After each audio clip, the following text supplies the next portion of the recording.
Chapter 1904. Published at 8th of June 2023 9:48 and 2 seconds AM. Chapter 1904.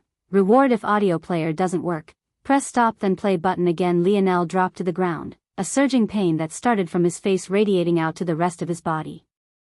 He wanted to clench his teeth, but doing that only made things worse. He didn't even realize how many micro-expressions relied on the stability of his jaw until this very moment. He looked up and watched Idrim with a sharp gaze. Since he could control blood from outside of his body, then there was no telling if such an injury would be enough to kill him.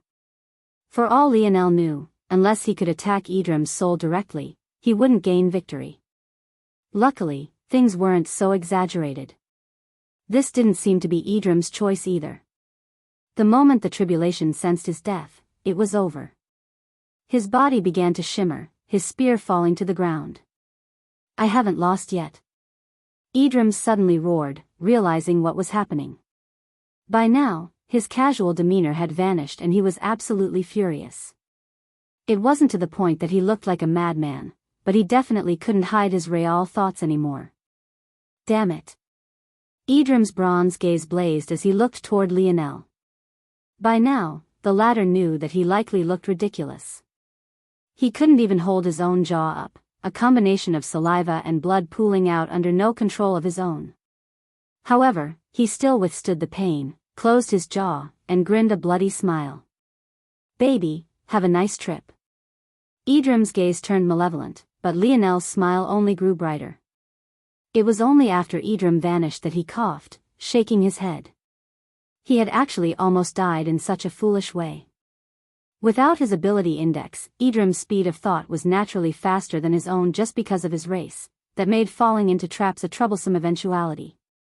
This was probably how others felt when they fought him. Being several steps ahead of your opponent meant that even if their raw strength was greater than your own, much like Lionel's was here, your chances of winning were likely greater. It was funny, all this time Lionel had been learning of the benefits of truly just relying on nothing more than his talent and instinct in battle, only for the end result to smack him in the face. Lionel struggled to his feet, shaking his head. He reached down and picked up Idrim's spear, fusing it to his own. At that moment, the world around him shifted and everything was surrounded by a blazing light. Lionel could feel that the pain wreaking havoc in his body was slowly vanishing. By the time he couldn't see anything remaining, the pain was entirely gone. When he appeared once again, he stood in the depths of the spear domain. Up above, black lightning crackles and beneath him, black gravel crunched. However, when Lionel looked around, his eyes widened. This was no normal region of the spear domain ring, it was the highest peak there was, that very same distant peak he had seen the first time he stepped foot into it. However, where there should have been a spear, there was nothing at all. In addition, on the other side of the mountain peak, there was nothing at all, a vast nothingness that branched into countless paths, all equally filled with nothing. Lionel was quite surprised by this. He was absolutely certain that whatever was at the peak of this mountain should have been the spear that suppressed all others, but there was nothing here at all. But beyond that, he was certain that there should have been spears that encircled the mountain completely, so why was there nothing on the other side at all? Lionel turned around, but just as expected, all of the spears that he was used to were still there. This was definitely his spear domain, and those empty spaces. Lionel's gaze flashed and he suddenly realized that his thinking speed was back. No matter how he flipped the problem in his mind, it seemed that there was only one answer. The missing paths must be in the rings of those enemies he fought in the tribulation. The only way to complete it, and likely the only way to find the spear that should be on this mountain, was by fusing them all. Lionel shook his head and sighed. He had no idea where those people came from. There should only be a single spear domain ring in existence. If Lionel continued with that assumption, then it should be that the enemies he faced were displaced through time rather than displaced through space. This didn't feel impossible. After all, the spear domain ring had the ability to send his consciousness back to fuse with a primitive man's. The tribulation was the same, just a displacement of consciousness, so it seemed to fit. Also, the spear domain lineage factor itself seemed to have some faint connections with time, although Lionel had his own theories about that. He felt like any lineage factor, affinity, or ability index taken to its absolute extreme would have some influence on space and time force.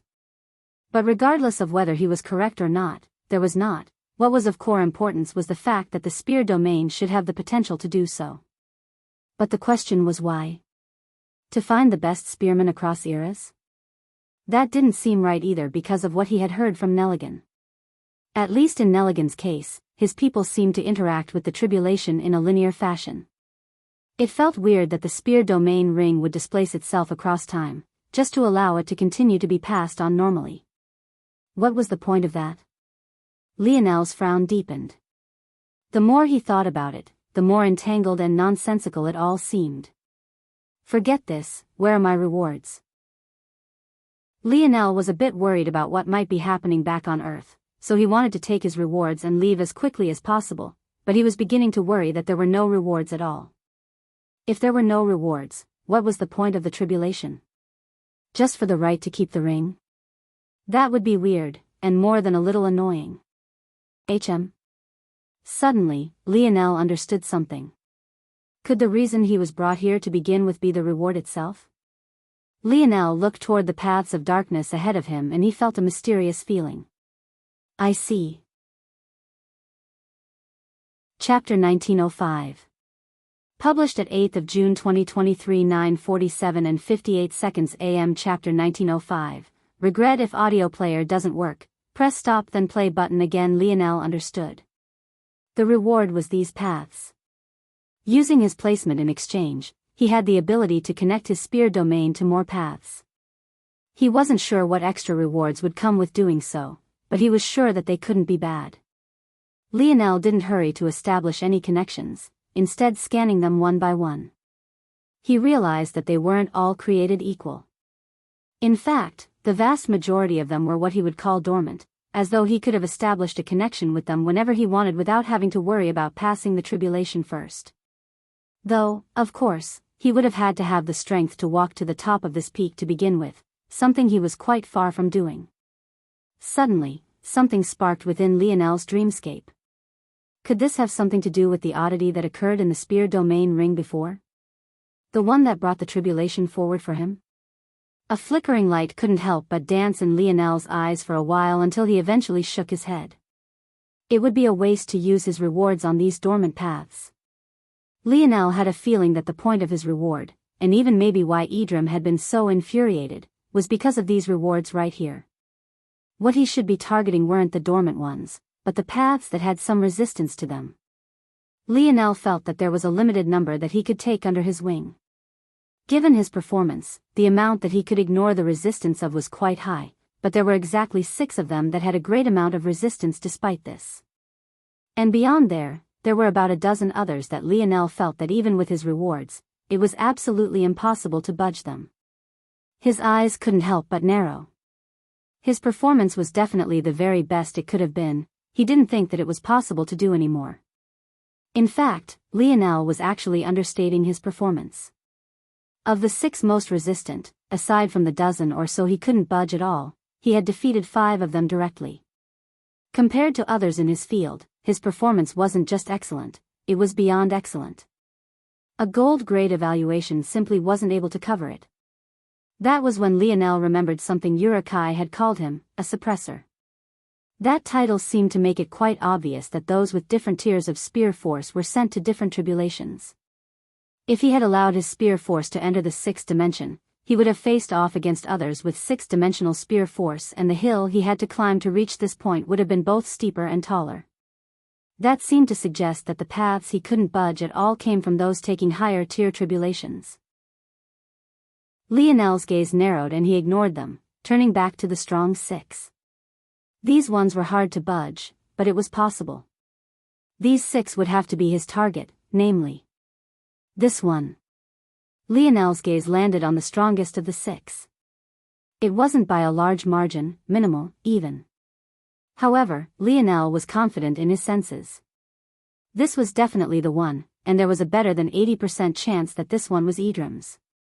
Lionel grinned. He's gonna be pissed. Good. With a sudden sharp gaze, a radiant spear crown appeared around Lionel's head, wafting with billowing clouds of violet and sharp golden spear blades. All at once, an enormous spear blade formed above Lionel's head and pierced forward with a blazing speed. Shoo! The rumbling thunder above seemed to react and surged forward as well. At that moment, in the vast emptiness, the vague outline of another peak formed. What was especially odd was that Lionel had the feeling that he was looking in the mirror, but the main difference was that rather than looking at himself, he was looking at the malevolent gaze of Idrim. The latter looked as though he was trying to bore a hole through Lionel's forehead. Crack! A small pane of glass separating the two cracked and the image of Idrim twisted. Not enough, one more, Lionel thought to himself, gearing up for another strike. Right then, there was a sudden change. The cracked glass quickly reformed itself and Idrim's figure vanished. In his place, an older man that seemed to be about 40 or 50 years old appeared in his stead. At a single glance, Lionel could only describe him as a Greek god. The man was absolutely perfect in all aspects, even the infrequent strands of gray hair only seemed to make him look more noble. "Child, I advise you to understand your limits." Lionel blinked. This was possible too. Wasn't this cheating? If you just switched owners of the ring at the last moment to a stronger person, then wouldn't you always be able to protect your territory from being snatched? Where was the justice? Where's that old man when I need him? Lionel mumbled. No, there shouldn't be such a blatant loophole, I don't believe it. Lionel's gaze narrowed and an even large spear blade formed above his head, the rattling of the lightning above gathering momentum as well. With a flash of his irises, it surged forward, completely ignoring the older gentleman. The expression of the middle-aged man turned to one of fury as well, but interestingly enough, he didn't move a single inch, and soon Lionel understood why. The spear passed right through where the shattered glass should have been, appearing before the old man and passing right through him as well. At first, Lionel thought that nothing had happened, but soon the peak the older man stood upon split into two, trembling and then collapsing entirely. The man continued to look at Lionel, his expression as dark as could be. "You will regret this," he said lightly. "Doubt it," Lionel said with a smile and wave. Chapter 1906. Published at 8th of June 2023 9:47 and 57 seconds AM. Chapter 1906. Obedient puppets. If audio player doesn't work, press stop then play button again. The middle-aged didn't say anything as he vanished entirely. Bright light rebounded and the spear domain world trembled. One after another, paths lit up, connecting with Lionel's world and unleashing a tidal wave of spear force in all directions. Lionel's heart skipped several beats. He realized at that moment that several of the dormant paths were connecting as well. At first he was confused until it all clicked. By targeting Idrim's spear domain, he had also gained all of the domains that Idrim had conquered. No, not just Idrim, but whoever had come before him. It was no wonder that the old man was so infuriated. Lionel was basically rating all of their hard work to this point. I hope the outcome is worth it. Although Lionel had smiled in the face of the man's provocations, he instinctively knew that that threat hadn't been empty. If all he got out of this was more spears, it would be a great disappointment. He already had more spears than he could use at once, and though it was true that he would gain more insight by absorbing the lives' work of more experts, he was already at the point of receiving diminishing returns. There were only so many that he could assimilate at once. This wasn't to say that it was bad to have so many, in fact it could only be good. The main issue was whether the trade-off was worth making such an enraged and motivated enemy or not. If spears and memories were all he received, it truly wouldn't be.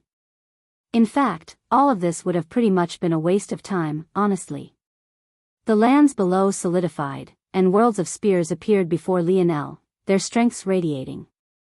Lionel took a breath, feeling a strong sense of pride that seemed to come from nowhere at all. It crept up on him as though it had always been there. It was then that Lionel understood that it came not from him, but rather the spear domain ring itself. After a while, Lionel shook his head. It seemed that this was really all there was to it. How disappointing.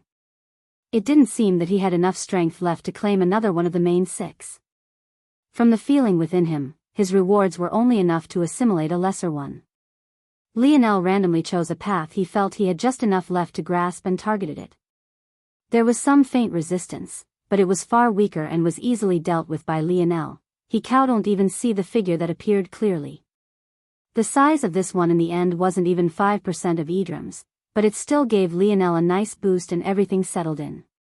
Lionel felt a rush and an energy seemed to be pulling him away. Looked like the reward accepting process was over. He didn't fight it and let the spear domain take him away. If he stayed here without approval, he would have to withstand the pressure himself. If he did something that foolish, he would end up with his consciousness being destroyed and he'd likely die on the spot. Lionel's vision blurred one more, and then something suddenly caught hold of him. It felt as though a streak of lighting had collided with his mind, but rather than filling him with pain, it instead felt as though he was wide awake, too awake. He immediately realized that something was changing. A pulsing sensation took hold of the front of his mind, an increased number of folds manifesting and being layered onto one another. This. Very few would be so hyper-aware of this. It was only because of his ability index that Lionel knew exactly what was happening, and only because of it that he could clearly feel the changes. Lionel understood what was happening instantly. His spear domain lineage factor was evolving. The threshold he needed to reach to display certain abilities was being exponentially lowered, and the abilities that he could already use were beginning to cost him less and less to use. Right then, Lionel suddenly understood something else. By passing the tribulation, those with several spear domain territories would also undergo this evolution. It was no wonder those few dozen territories were so sturdy. Those must be individuals who had already undergone this process and had solidified their lineage factors to an untouchable degree, at least for the past Lionel. The location was the middle of the battlefield and all seemed to have entered a defined ending. However, at that moment, the sound of a sharpening blade echoed out in all directions. Shying. Shying. Shying. Aina's hand lifted of its own accord, the ring on her finger levitating into the air until the golden silhouette of a nude figure appeared in the skies. He seemed to be formed entirely of spear force, his body itself exuding a majestic might capable of cutting anything in two. There was no lack of gazes that turned in that direction, the aura that radiated out from it feeling suffocating to an impossible degree. Suddenly, a line of spear force exploded forth, severing the earth beneath and the skies above. Unfortunately, the result of this was absolutely shocking. The formation stabilized by the flagship itself was cut in two as though it was nothing more than wet paper, torn to shreds beneath this power. Roar! Lionel roared into the skies, gripping his fists as the golden lights that surrounded him concentrated into a radiant crown that rotated about his forehead. Maya was still exchanging a flurry of blows with Galeran, both strained and bloody. It looked as though neither would be satisfied until they both died. But the moment Maya saw this, her gaze flashed. Retreat! She roared at the top of her lungs. Lionel levitated in the skies in a daze, his eyes unfocused as his aura continued to rise. The spear force radiating from him continued to connect the earth and the skies, seemingly only intent on getting stronger without a care for what was around him. Even Aina had no choice but to retreat. Lionel seemed to have no idea that he had opened up a chance for his enemies to escape. In an unknown location, a roar laced with far more fury was echoing. Idrim drove his fist into a pillar that must have been at least 100 meters deep in diameter, shattering what had stood for countless years in just a single blow. Not far away, a familiar middle-aged man stood in silence, his expression dark as well. The loss of the spear domain ring wasn't just a matter of a lost treasure, it was a loss of countless generations of hard work. Losing it was a slap to the face of every warrior that had come before them. Who is he? How dare he? Does he not understand the rules? Idrim had never been this infuriated before. No, he doesn't. What? Idrim's head snapped toward the man. I caught a glimpse of his spear domain. It only had one domain and only had the aura of primitive tribulations, no complete tribulations. He is the first of his generation.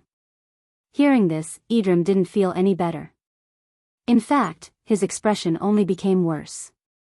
I recognize the aura, though. They should have a true sovereign of the bow already. This is an unexpected variable. They have 2 true sovereigns now. The man fell into silence. Their world once had 3 true sovereigns, but now that was obviously no longer true. This was a huge loss. Their chance of surviving now. The past cannot be changed, focus on the future. When the time comes, your future will be decided by whether or not you can get your own revenge. The middle-aged man looked toward the skies. There's not much time left. Right now we can only be obedient puppets. Chapter 1907. Published at 8th of June 2023 9:47 and 54 seconds AM. Chapter 1907. Easier if audio player doesn't work. Press stop then play button again. The battlefield was entirely filled with Lionel's roar and the sound of sharpening blades. The spear was one of the most frequently used weapons, especially in such a battle, but that only made the sudden change even more exaggerated. One after another, spearmen of all shapes, sizes, genders, and even races, suddenly found that they had no ability to control their weapons any longer. Some tried to struggle, but it felt entirely useless as their spears fought against them harder and harder. If things had ended at just this, it might have been fine, but suddenly those that didn't use spears at all found their weapons uncontrollably lowering as their spearmen counterparts found their weapons rising. It seemed that not only was Lionel's aura forcing the spears to go wild, but it even directly suffocating the forces of other weapons, crushing them beneath the tidal wave that was his presence. The blinding lights of spear force concentrated into the radiant crown around Lionel's head and 2 blazing torches where his eyes should have been. At that moment, just when it seemed like it was over, Lionel's aura erupted once more, his spear force shredding past the barrier of the 5th dimension and entering the 6th. Those that sensed this not-so-subtle change couldn't help but freeze, 1, realizing such oppression had come from a mere 5th-dimensional weapon force, and 2, realizing that already oppressive aura was only becoming more suffocating. The only regions the cloud race could use to escape were the scars that Lionel had created, but at the same time, it was those very same scars that Lionel's spear force was still being unleashed upon. Maya quickly realized with an exceptionally ugly expression that she was among the very few that could probably force her way through. Anyone beneath the 7th dimension couldn't even get close without being instantly shredded to pieces, and even for those that had crossed this barrier, the difficulty was not small. What made matters worse was that they didn't bring any large-scale flying treasures. They could only rely on their cloud figure movement technique to try to escape through the skies, but this left them even more vulnerable than normal. The sudden evolution of Lionel's spear force shredded those who were on the outskirts waiting for an opportunity to pieces. Even to this point, Lionel wasn't aware of his surroundings. The forcefulness of his breakthrough was unlike anything he had ever experienced before, as though every fiber of his being was evolving. He was becoming about as different as he could become without becoming an entirely new person. It was a feeling he had never experienced before. Lionel had broken through many times before. He had even reforged his own body from nothing but his ethereal glabella before, resetting himself to the very beginning. And yet even those experiences felt like nothing compared to this. The only way to describe it was being born. He was being birthed once again, reborn, reforged. On the ground below, the spearmen finally couldn't hold on any longer. Some of their spears directly turned to ash. The few that were somewhat better among them soared into the skies, adding to the shuddering aura of sharpening blades. At the same time, all other weapons plunged into the ground. Swords and sabers were buried to their hilts, daggers seemed to vanish into endlessly deep pits, polearms buried their blades, their polearms trembling above ground as though they didn't dare to show any more of themselves. The echo of Lionel's roar swallowed even though itself. He became the very center of the world, his voice resounding through Earth's territory and even beyond, causing a shudder in all living things. When his lips finally closed, his roar continued even without his input. And when his eyes snapped open, the blinding spear light coming from them finally calming, the world seemed to fall into silence. Veins pulsed all across Lionel's body, the lean muscle tissue twitching with a sheen of sweat. Every aspect of his body seemed perfectly structured and immaculately sculpted, while also carrying a sharpness that felt inhuman. A silent hum of hovering spears surrounded Lionel. They seemed to become his eyes, pervading every crevice and crack of the battlefield as it left not a single stone unturned. Lionel's almost lazy gaze turned and landed on Maya. The last echoes of his spear force still blocked the scar above and below, but it definitely didn't seem like it would last much longer. Slowly, Lionel's lazy gaze sharpened and his brows furrowed. This was troublesome. The gap between him and Maya wasn't small, even after this evolution. He couldn't just casually try to stop the actions of a seventh-dimensional powerhouse. "Hey, UNC, what are you doing?" Galeron, who was still trying to get his breath while fixing up his clothing, couldn't help but fall into silence. "Didn't you just have a big and overwhelming breakthrough? Weren't you verve oriat in it a second aeon?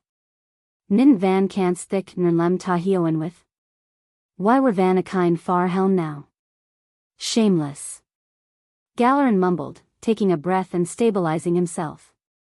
Slowly raising his palm, Galeron locked eyes with Maya and suddenly pressed out. Lionel grinned. "Leave the rest to me. No one beneath the seventh dimension will escape." Maya's hair was frayed, her lips were cracked with blood, and her chest heaved as she took deep breaths. Her nerves were at their absolute end, and her fury could hardly be put into words by now. Hearing Lionel's words seemed to push her way over the edge. She was so enraged that she laughed. Lionel had no one around him, and though he floated in the skies, whatever mysterious power had allowed it was quickly dissipating. With her senses, she was sure that it wouldn't last much longer. And yet, he still had the balls to say such a thing. "Hear me well, Cloud Race. Escape, but I want this boy's head severed first." Lionel blinked. "Did I say something wrong? Damn, is that kind of response even warranted?" Despite feigning innocence, Lionel's grin only widened as he raised his hands, the spear hovering around him trembling just once. "Thanks for making my job easier, though." Chapter 1908. Published at 8th of June 2023 9:47 and 52 seconds AM. Chapter 1908. Palpable. If audio player doesn't work, press stop then play button again. Maya's eyes widened, but it was already too late. Die. The spears moved as though they had minds of their own, raining down from the skies like Armageddon. To Maya, these events could only be said to be a blur. Watching her people get slaughtered like this left her without the will to retaliate. She only managed to gather up some strength when it seemed that her sons were about to be slaughtered next, but the end result of that was all of them being captured at once. Like this, the second infiltration of the Cloud Race was suffocated and restrained. "Put on some clothes, look at you," Aina finally got a hold of Lionel, exasperated. Lionel laughed. "It's not my fault. Do you think I have a streaking fetish?" "You're narcissistic enough for it," Aina rolled her eyes. "Is that your way of saying I look good?" "Can you say it clearer?" Lionel bent down so she say it into his ear, but in return he got a light bite to his earlobe. "Behave," Aina said somewhat sternly. "Are you sure you're the one who should be saying that?" "That felt kinky." Lionel mumbled. Aina was speechless. She couldn't help but think of James at that moment. The two of them really couldn't take anything seriously. By this point, she actually felt sort of bad for Ellerin. The latter was beaten to practically an inch of his life, but James' mouth was just too foul. Lionel smiled and stopped teasing Aina, looking toward the 4 pillars of black wood after he put on a pair of sweats. Their screams had been drowned out for a while, but now they were front and center once again. They were unfortunately in the 6th dimension, or else their vocal cords would have given in by this point. "It seems that everything went well. I'm surprised. Was the Cloud Race really this incompetent? I have a feeling that they never took us seriously to begin with and they paid for that." Lionel nodded. Using Guerreros as an entry point, Lionel had come to understand that the efforts of the Cloud Race in the human domain weren't necessarily holistic and well-coordinated. They had many different factions, each with their own thoughts on how to best deal with the human domain. Guerreros had been one, those that had infiltrated Shield Cross Stars had been another, and Maya was yet another. Among this number, there were bound to be a few that were more incompetent than the others. Comparatively speaking, Guerreros' efforts and Captain Vimward's efforts weren't incompetent, they were just unlucky to have run into Lionel. Maya seemed to have been quite diligent and patient, but that was only if one used the perspective of a human. Due to the special ability of the cloud race, Maya was able to skip large amounts of time. Effectively, it was like falling into a dream for long periods of time and finding yourself to have woken up a year or two later. To the people of Earth, decades had passed, but to Maya, it may very well have only been a handful of months. She would judge the time based on how much of it she had personally experienced, not how much had actually passed. If things were framed like this, then Maya wasn't actually patient and diligent at all. She was just looking for the quickest path to victory, and she had suffered for it greatly. Lionel looked toward Maya and her two sons. He wondered if he could get information from them. It wasn't guaranteed due to the other ability of the cloud race to retreat into their own minds and induce a coma, but he hoped that Maya's activation of their race's trump card would hinder her ability to do so. Time will tell. Lionel's thoughts came to a pause as he suddenly looked in a certain direction. In the distance, a young man with a blade wound through his shoulder stood in silence. They must have been separated by at least a kilometer, and yet they might as well have been right in front of one another given their vision. The two didn't say a single word and silence fell. The battle had long since come to an end. Of the thousands of cloud race there had been, only a few dozen remained. There were simply no other battles to fight, and Earth had withstood another tribulation. Aina blinked, looking from Lionel to James and back again. She sighed inwardly, stubborn, indeed. Objectively, it was true that James had betrayed Lionel. That said, Aina didn't believe that James ever wanted Lionel's death. Although it was a bit naive, he likely believed that the worst thing that would have happened to Lionel back then was a period of imprisonment. Lionel likely understood this as well, or else he would have never made any plans that required trusting someone who legitimately wanted his death. No matter what James had done was wrong, and more than a little stupid. He had seen that the Royal Blue Fort was willing to use explosives against Lionel, even at the expense of the lives of innocents, and yet he still thought that Lionel would live if he was caught. That was a dangerous amount of ignorance. Even so, that ignorance had stemmed from his blind trust in his father, something that Lionel was very obviously guilty of as well.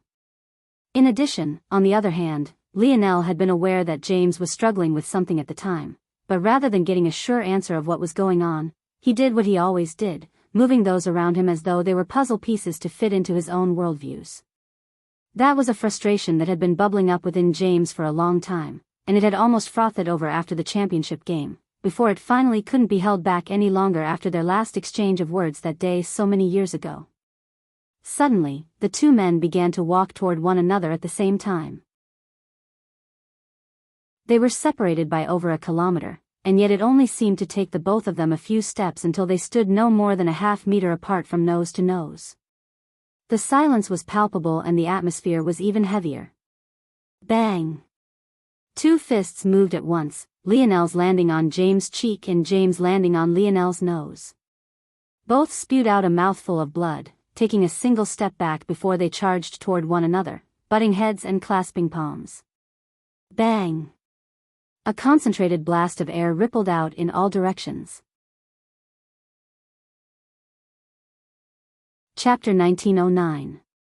Published at 8th of June 2023 9:47 and 51 seconds AM. Chapter 1909.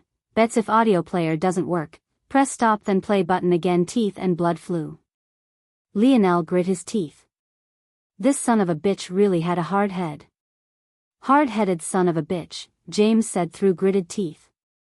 Lionel craned his neck back in response, smashing forward again. Not to be one to lose out, James craned his own and followed suit. The sound of their foreheads clashing was akin to two slabs of metal, their brains rattling around as though jello on a plate. Even so, the two didn't seem to notice as they reeled back and smashed forward again. Lionel's knee suddenly drove up with a hop, catching James off guard and nailing him right in the chin. James' grip on Lionel's hands loosened as he stumbled back. Lionel tried to follow up with a winding kick, but James trapped it to his hip with an arm lock, roaring once as he lifted Lionel to the air and swung him toward the ground. Lionel reacted quickly, twisting the position of his knee in James' hold and rounding the latter's back. With a swift movement, he threw his other leg over James' head and over his shoulder before locking in a solid headlock. James tilted over, the momentum he had gathered while trying to throw Lionel causing him to fall to the ground. His father almost immediately went red, then purple, as Lionel's hold around his neck tightened again and again. With a slight wind-up, James drove a solid elbow into Lionel's liver as though he had eyes in the back of his head. Lionel gasped for air, his whole body threatening to shut down completely. It was just a short lapse, but James used the opportunity to reach his hands back and grab toward Lionel's shoulders.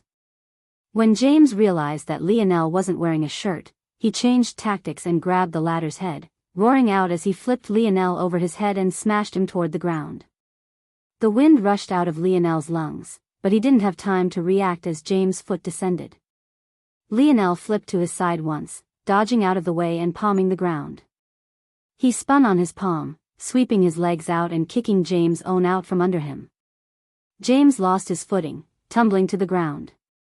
Before he could regain his bearings, Lionel had already scrambled over, sliding into a perfect armbar that left James' joints on the verge of bending in the wrong direction. Lionel drove his hips upward, pinning down James' face and chest with his legs. The pain shot through James' body in waves and his arm was truly about to snap in two. But right then, he used his free hand to slap at the ground with such force that an enormous crater appeared beneath them as the two flew into the air. A sickening pop echoed as James dislocated his own shoulder, but he used the added flexibility to shift positions. As the two fell from the air and his elbow was on the verge of popping as well, he made sure that they fell with Lionel's head first. They rushed toward the ground like a pair of streaking meteors attached at the hip. Boom! Lionel's head collided with the ground, burrowing into it. He was immediately left in a daze. However, at the final moment, he had still managed to break James' arm at the elbow before the impact forced him to loosen his arm. Fuck! They both cried out at the same time. James stumbled back from the impact, cradling his dislocated shoulder and broken arm. As for Lionel, he barely managed to pull his head out of the ground, but his legs wobbled and his vision blurred. Their gazes met for just a brief moment before they charged forward again, James with one arm and Lionel like he was some sort of drunk driver on legs. Bang! They tackled one another but ended up spinning off the side and tumbling to the ground again. They quickly stood and rushed toward one another again, throwing out fists and kicks. Quite frankly, if it wasn't for the fact neither had used force or any abilities, there would be no doubt that they were trying to kill one another. At the edge of the ever-erowing crater, Aina watched speechlessly. Men. She shook her head. At this point, she preferred if they had decided to be passive-aggressive and petty instead. She had a few tips for that path. Joel and the others appeared as well, but they seemed to take things very differently. Who you got? Raj asked. Cap's already on those Bambi legs, classic CTE, Milan nodded like an expert. He won't last another dozen exchanges, James by TKO. Franco shook his head. No way, James only working with one arm, he's cooked, fried, sautéed, if you will. Cap's got him by the balls. What, are you willing to bet? Milan grinned. I got a dozen kilograms, 7th dimensional. What is this?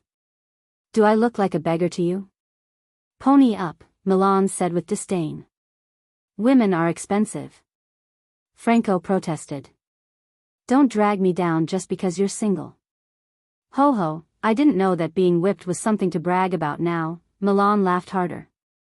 Franco wanted to protest, but thinking about Joyce and her fists, he didn't even have the face to even try to refute.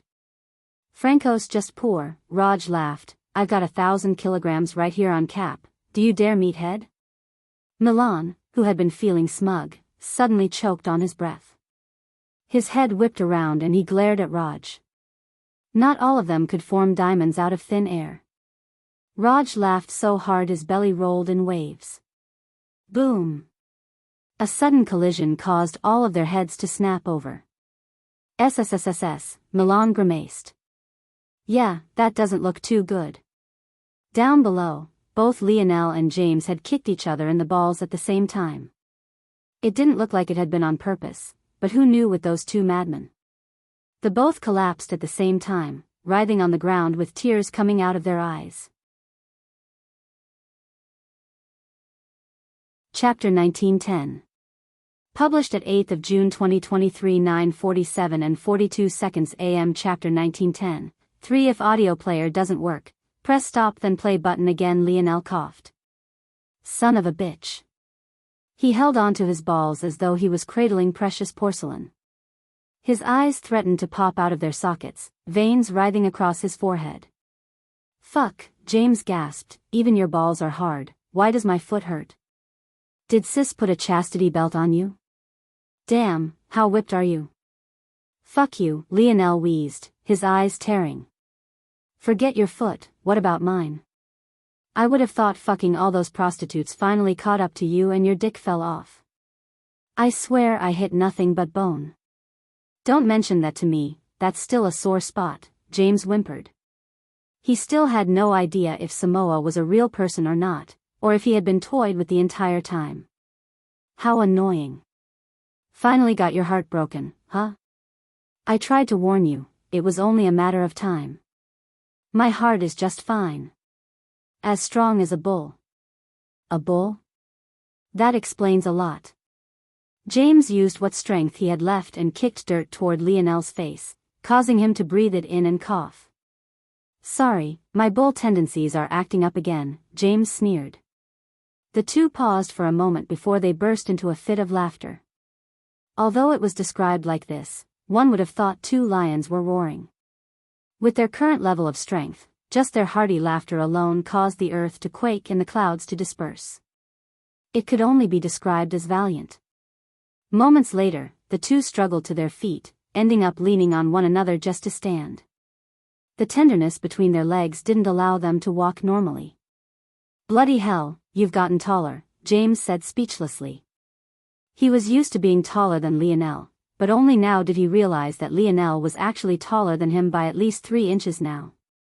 Guess you didn't drink enough milk, Lionel said with a sneer. Fuck you, you grew almost an entire foot, that's not milk. Tell me the truth, what've you been pinning? Pinning? Lionel was confused for a second before he burst into a fit of laughter. Back in their royal blue days, one could imagine that steroids were rampant. For many youths who were only 3 or 4-star professionals, their positions were reliant on their performance. Plus, with the advancement in technology, only the most horrific kind of steroids actually still had poor side effects. So it was unsurprising that its abuse was everywhere. It had just been so long since Lionel heard of something so mundane that he couldn't help but burst into a fit of laughter. James rubbed his nose, his other arm still wrapped around Lionel's shoulder. I know I'm hilarious, but if you keep laughing so hard, I'm gonna think you've fallen in love with me. Lionel looked over toward James seriously, looking him up and down to the point the latter felt his spine tingling with a weird feeling. He suddenly felt the need to back away. You're not nearly handsome enough for that, Lionel said seriously, shaking his head. James was speechless.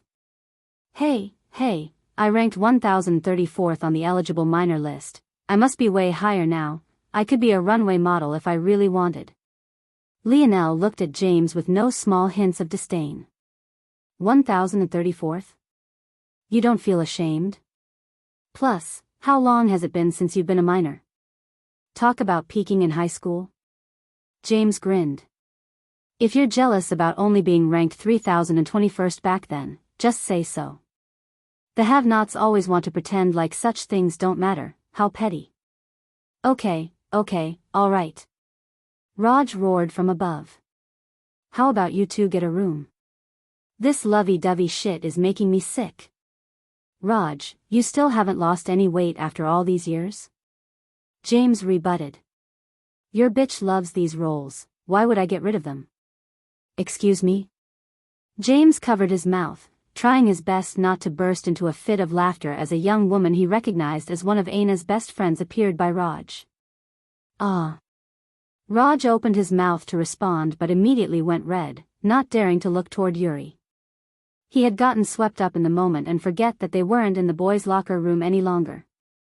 That damn James did this on purpose, definitely. Yuri questioned again. James finally couldn't hold it in any longer, laughing so hard that he fell over and pulled Lionel down with him. When he saw that Lionel didn't dare to laugh and was making eye contact with Aina while pleading his innocence, he only laughed harder. Soon, Milan and Gil joined in, unable to hold back. The ambience was warmer than it had been in a long time. While Earth had just finished fighting back another calamity, the situation on planet Morales was growing more heated. While the conference had yet to begin, the number of powerhouses converging was steadily growing in number. Whether it was individual powerhouse families like the Suyad family, or large networks of alliances like the Constellation families and the various craftsman guilds, not a single one missed this opportunity. Everyone had come to realize that this generation's air wars would become a flashpoint, a split road of sorts for the human domain. Its outcome, as impossible to predict as it was, would maybe become the most important event in the whole of their history. At that moment, a particular youth had recently exited his seclusion. He stood in front of the partial ruins of the sword faction, his visage expressionless. He hadn't been present when Lionel returned, and as such he could do nothing as his sword faction was humiliated. Even now, those scars had yet to heal. Even so, he didn't seem to care very much about this at all. He had been entirely focused on other things. The sword domain ring on his finger glowed, the sound of a sword howl filling the air. He was suddenly very interested in these air wars. If Idrim's father had been there, he would have realized that he had made quite a substantial mistake. There weren't two true sovereigns in this world, there were three. Chapter 1911. Published at 8th of June 2023 9:47 and 40 seconds AM. Chapter 1911. Painted. If audio player doesn't work, press stop then play button again. Lionel sat on his heels by Ellerin, his sigh painted in the depth of his eyes. Seeing Ellerin here like this, beaten unconscious by James, he already knew that old Hutch was dead. If it was anyone else who had killed old Hutch, Lionel would have already flown into a rage. He hadn't seen Hutch for a very long time, and during their interactions a few months ago, it hadn't been for very long. However, Lionel still felt that he owed a lot to this man. As a man of the Fox imperial family, he owed Hutch due to his sacrifices. This man had given up so much for his duty, and he deserved nothing short of respect. He had done things that even Lionel wouldn't claim himself able to do. As a man who lived for himself, though, he owed Hutch even more. This man was someone who had mentored him, and although they had never seen eye to eye, he was the one who laid the foundation for Lionel's spearmanship. Now seeing the man who had killed him, Lionel would have thought that he would be infuriated to the point of killing him outright. But knowing that this was Hutch's grandson, he found it difficult to do so. Although Hutch would never ask him to spare Ellerin out of his own duty, that didn't mean that he wouldn't hope for this to happen. Lionel thought for a moment, not entirely sure of what to do. A shadow passed by him and James appeared. He was a tough one. From what it sounds like, he went down pretty easily, Lionel said with a raised eyebrow. Well, that's because in me, James laughed before becoming serious. His ability index is very powerful. If not for the fact that I can completely counter it, things wouldn't have ended so simply. It seems to me that he placed a lot of effort on learning to control his ability index mostly because it was so difficult to use. It also benefited him because his ability index is so powerful. But once he lost it, he couldn't output even 1% of his power as a result. What was his ability index? James explained it as best as he could. Most of it came from his own instincts, so the details were fuzzy, but this alone was enough for Lionel's eyes to narrow in understanding. A time-based ability index. Indeed, Ellerin would be quite alone in this aspect. James had done quite well to take his own ability index to the extreme, but it also had to be considered how common James' ability index was. Although James was fairly alone, the amount of information he could find on the energy shield ability index was practically endless. Just for context, even within their friend group alone, James wasn't the only one with it. There was still Milan who had this ability index as well. However, for Ellerin, he probably didn't even know what the 5 tiers of his ability index was. Usually, tiers were created after observing tens of thousands, usually millions of people with the same ability index. Only then could an accurate assessment of the tiers be made. But with such a rare ability, how could such a thing be possible? Ellerin probably didn't even know which of the tiers he fell into, and he likewise wouldn't know how to improve his ability index without fumbling around on his own, and even then it would be imperfect. For all Ellerin knew, he was improving his ability index down the wrong path. With so much on his plate, how could he have time to hone other abilities? Outside of his blade, he had nothing. But in James' domain, even that was rendered useless.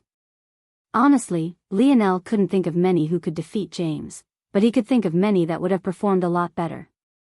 The main weakness of James' domain was obvious. He could sap away atmospheric force, but that did nothing to the force inside of your body.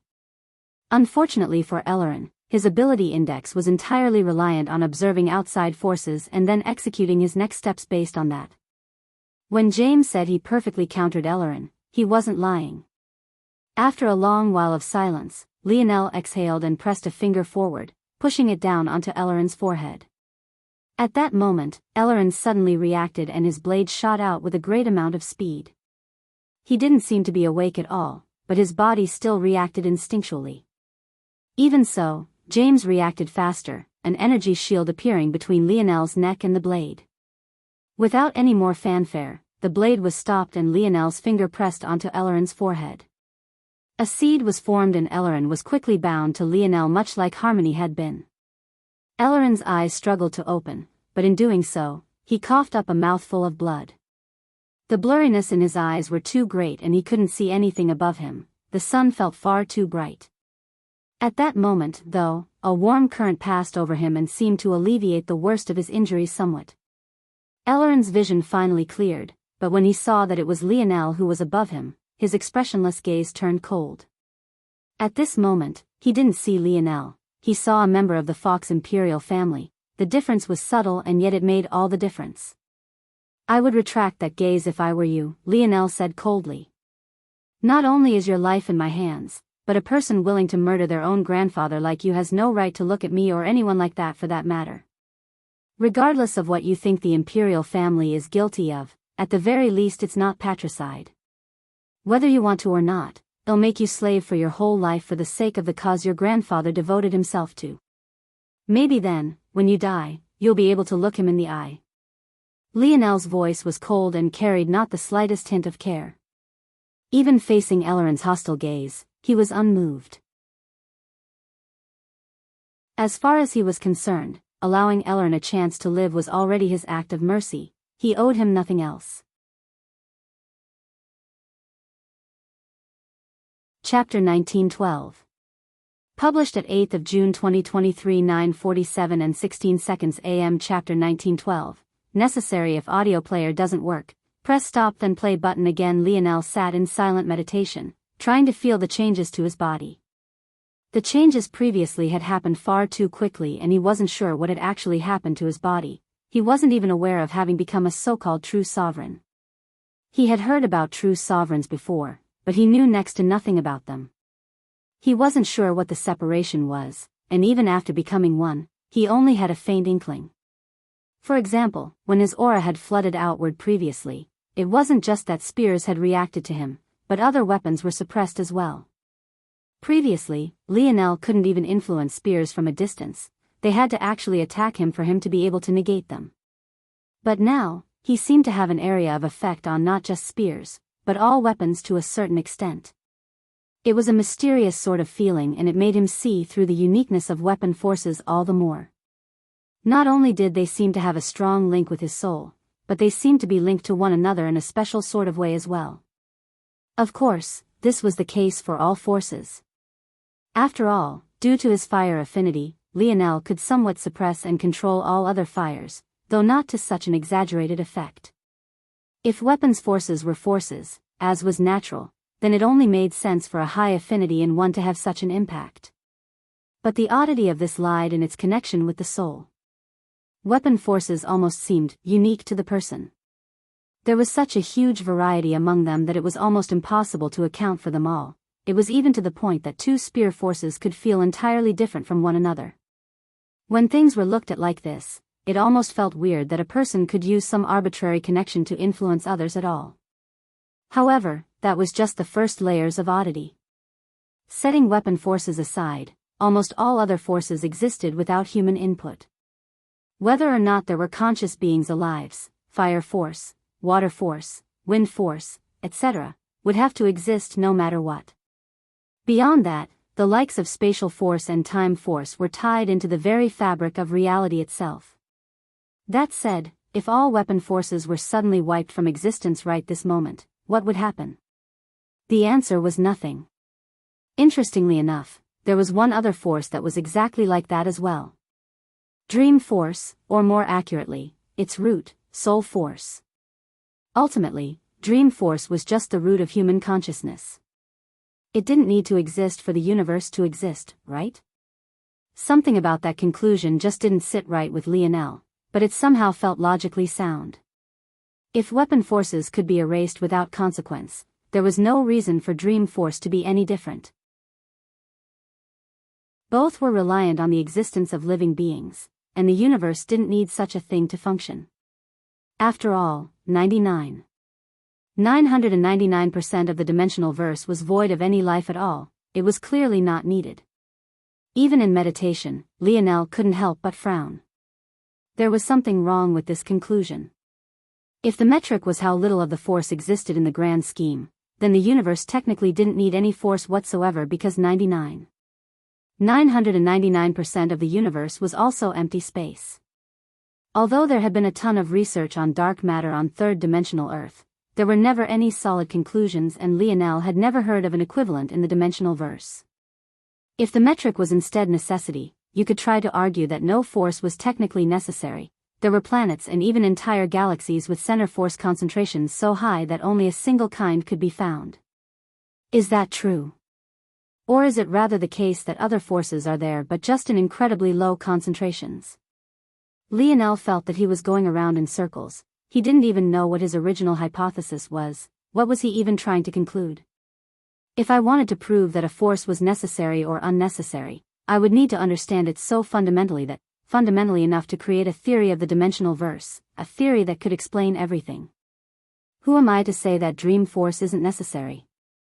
And by extension that weapon forces aren't necessary? If I created the dimensional verse from scratch and left it to its own devices, could I say with 100% certainty that life wouldn't appear? That seems like a logical fallacy. Given the vastness of the universe, so long as enough planets and stars and solar systems and galaxies appear, life is bound to be formed, and if life is bound to be formed, then dream force is bound to be formed, and if dream force is bound to be formed, then derivatives of weapon forces are bound to exist. When you frame things this way, isn't dream force and weapon force just as inevitable as any other force in existence? Who says that there isn't a fundamental law of nature that almost guarantees the creation of life? Necessary. Necessary.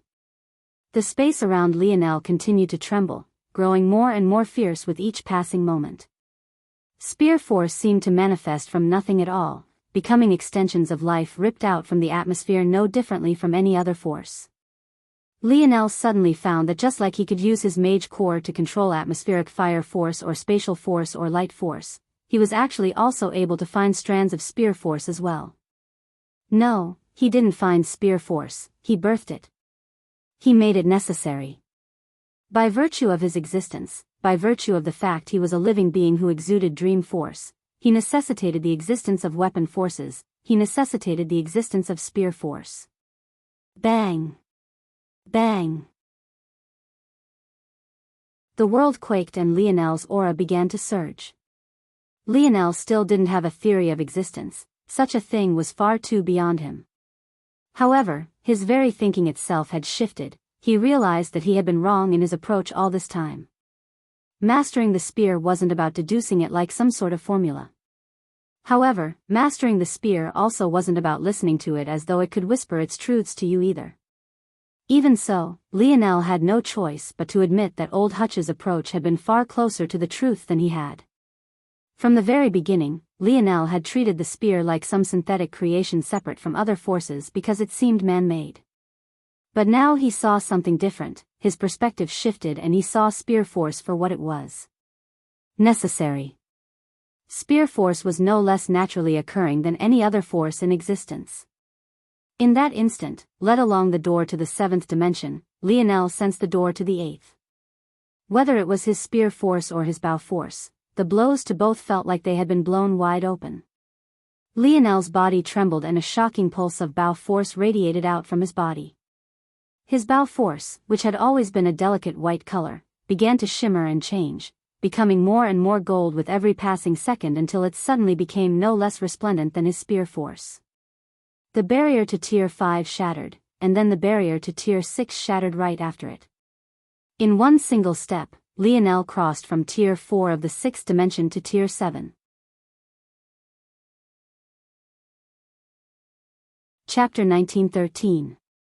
Published at 8th of June 2023 9:47 and 14 seconds AM. Chapter 1913. Hoped if audio player doesn't work, press stop then play button again. A pillar of blinding golden light shot into the skies, revolving with mighty blades.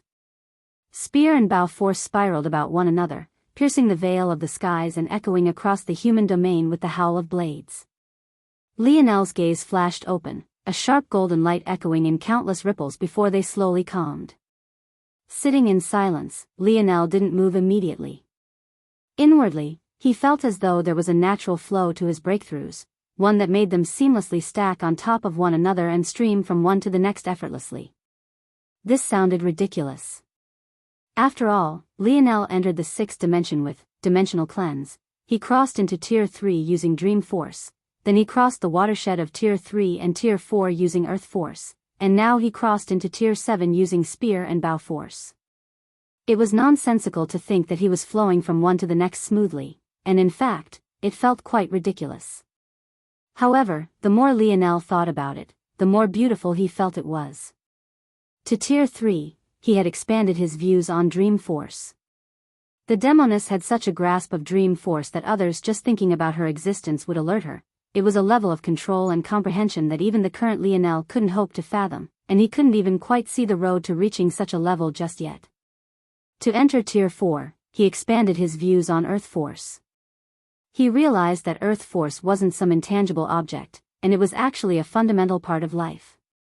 The human body couldn't survive with the perfect balance of minerals within it, and this was something that could only be carried on by Earth Force. On the surface, Earth Force and its constituents could simply be classified as inorganic, and this would fundamentally be true. However, at a deeper layer, it was more than just that. And now there was Spear Force and Bow Force. Ironically, much like he had with Earth Force, he realized now that weapon forces weren't as inorganic as he had once thought, and from a certain perspective, they were necessary. The flow from Dream Force, the foundation of life, and then subsequently toward the comprehension of forces he hadn't given enough credit in the past. He seemed to be moving toward the extremities of creation and the secret of life, something that left him fascinated, especially since his most fundamental ability was apparently as a destruction sovereign. He didn't believe it was a coincidence and things were flowing as they pleased. Once the time came, he would relay his foundation by going through dimensional cleanse, as he had before, then he would need to go and get the 7th dimensional layer. He hadn't expected to reach Tier 7 before the Air Wars even began, but now that he had, this would make things far easier. I hope you guys will make things interesting, Lionel chuckled to himself, standing to his feet. Everyone. Lionel's voice echoed. Let's go set the world on fire. Lionel walked out of his room with a booming laughter, but when he looked outside, he found everyone lazing around. James, who was snoring on the couch, opened an eye and waved a hand. Morales territory is how many light years from here? What are you yelling for? Let me sleep. Lionel looked around speechlessly for a moment. Was he the only one with any energy left? Everyone seemed completely spent. You guys fought just one war and you're already finished. I'm embarrassed for you, Lionel said, shaking his head. In response, a rain of pillows flew toward Lionel and he could only laugh and dodge out of the way. Indeed, it seemed that everyone needed a rest. That was no big deal. There was still a ton of time. The conference was only starting around now, and he was sure that the Morales would stall a bit more after that, so they easily had several months before they had to make a move. Lionel suddenly looked in a particular direction. With a wave of his hand, the doors of the flagship opened up and Noah appeared with Jessica by his side. The two landed on the bow of the ship, and though they were a hint surprised by the sudden opening of the doors, they strolled in nonetheless. When Noah saw Lionel, he hesitated, feeling a hint embarrassed and another hint complicated. The last time they talked, Noah had proudly stated that he would remain and protect Earth. However, not even a few weeks later, he had embarrassed himself. Let alone protecting Earth, he couldn't even defeat a single threat. If not for James, he would have died at Elleren's hands, and if not for Lionel's plans and Anna's direction. He didn't even want to think about what might have happened. Even his father ended up severely injured after that battle, and what had he been able to do? Absolutely nothing. Lionel smiled when he saw Noah. Come in, come in. I was just talking about how lazy these guys are, they can learn a thing or two from you. Noah smiled bitterly. He knew that Lionel was trying to make him feel better, but someone who was as internally driven as Noah wouldn't be so easily appeased. If anything, such an approach only made him feel worse. It felt like he was burdening others with his emotions. Seeing this, Lionel smiled and didn't say anything like that again. We're all just relaxing, you two come and sit. Noah lowered his head. Lionel, do you mind if you want to join the Air Wars? I thought you'd never ask, Lionel said happily. I was really disappointed when you said you wouldn't join before. Hearing this, Noah felt the weight on his chest lighten considerably and he gave Lionel a grateful look. The first time the two met, they battled. He had never thought that they would have such a relationship today. He didn't know if the Air Wars had his answers, but he truly hoped so.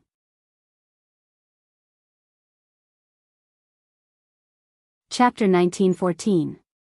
Published at 8th of June 2023 9:47 and 13 seconds AM. Chapter 1914. Waves. If audio player doesn't work, press stop then play button again. Alejandro Morales sat in silence. Compared to the brewing rage he had had 3 months ago, he was currently the picture of perfect calm. He sat at the very top of a pillar that was at least 100 kilometers tall. All around him, there were similar pillars, but even the tallest one of them was only 80 kilometers tall. Although Alejandro didn't say anything, an invisible barrier surrounded him. It was clear that no one else was welcome to sit on his pillar. If one wanted to participate in this gathering, they would have to fight for the lesser pillars. The dignity of the Morales wasn't something a mere few loud voices could infringe upon. One after another, powerhouses appeared around planet Morales. With their sharp eyesights, even from so far above, they could see this setup completely. Many of their expressions darkened, but there was little that they could do. They had already pushed the Morales to this point. It was impossible to ask for more at this point. One at a time, the organizations and families that had chosen to participate sent forward one representative each. They descended from the skies with dignity and arrogance between their brows, each one very much used to ruling over trillions. They all represented the very pinnacle of the seventh dimensional and were existences that functioned as the backbone of the human domain. One of the first was an older woman wearing fluttering green robes. Despite the dignity between her brows, she still had some of the tender lines of youthful beauty that had aged akin to fine wine on her features. She was Inabella, a powerhouse of the Tier 9 7th dimension, and a current pillar of the Vierer family which Lionel had quite some contentious interactions with in the Void Palace. The fact that she wasn't the matriarch of her family, but rather an elder with even higher status than that, spoke volumes. She was considered to be an ancestor of her family, but she had no choice but to greet someone who was technically her junior in Alejandro as though they were equals. But the unfortunate truth was that in this situation, they were. The moment she entered the region of the pillars that pierced the skies like spears, her flight wavered and she nearly fell from the skies. She teetered, clenching her jaw in silence as she tried to maintain her steady flight, taking a breath and walking through the air with her best feigned attempt. From start to finish, Alejandro never opened his eyes even a single time.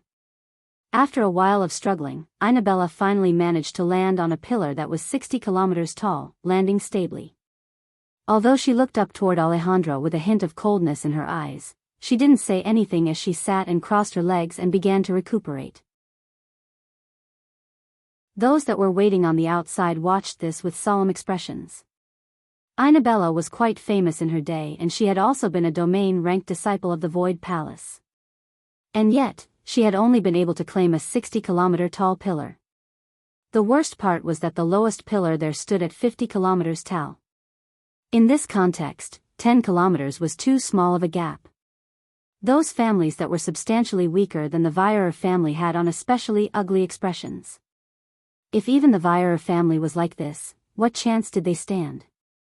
They realized that riding the wave to condemn the Morales family wouldn't be as easy as they thought it would be in the beginning. Numbers were quite useless in the face of absolute strength. After some hesitation, dozens of families chose to withdraw, while some became even more selective with who they sent forward. Soon, a new batch came forward. They were much more prepared for the sudden pressure in comparison to Inabella, but even so, their performance wasn't much better.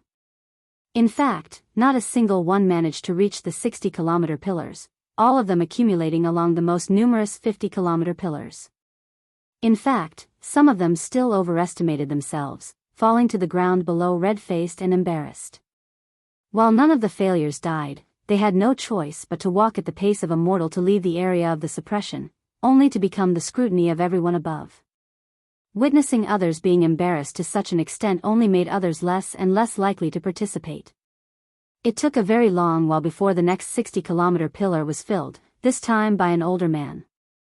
This was a gentleman that would be very familiar to Lionel. He was an elder of the Thrusting Skies sector, Malstar Skies. However, to everyone's shock, Malstar's toes only tapped the 60-kilometer pillar for a split second, being he pierced forward like a streaking arc of lightning, appearing on a 70-kilometer pillar and exhaling a slight breath. Inabella's eyes snapped open and her pupils constricted. Malstar and her should have been on the same level. How could he possibly land on a pillar higher than herself? Although he had used a lower pillar for leverage, Inabella had experienced that pressure herself. If it was so easy, she would have done it herself. The only explanation was that Malstar was stronger than her now, at least in movement technique. Malstar didn't seem to notice the expressions of everyone else, landing on the pillar with a calm expression and sitting in silence. Inabella frowned, but she could do nothing. Trying to reach the 70-kilometer pillar now, and likely failing, would only make her lose face. She had no choice but to swallow this. There were enough that had failed that while Malstar's performance was shocking, it wasn't enough for attention to be turned to her inadequacies. As for Alejandro, he likewise said nothing, not even opening his eyes. There weren't any rules. If you could figure out a loophole, more power to you. He couldn't be bothered to give a damn. At that moment, several powerful pressures came from above, new groups descending in waves.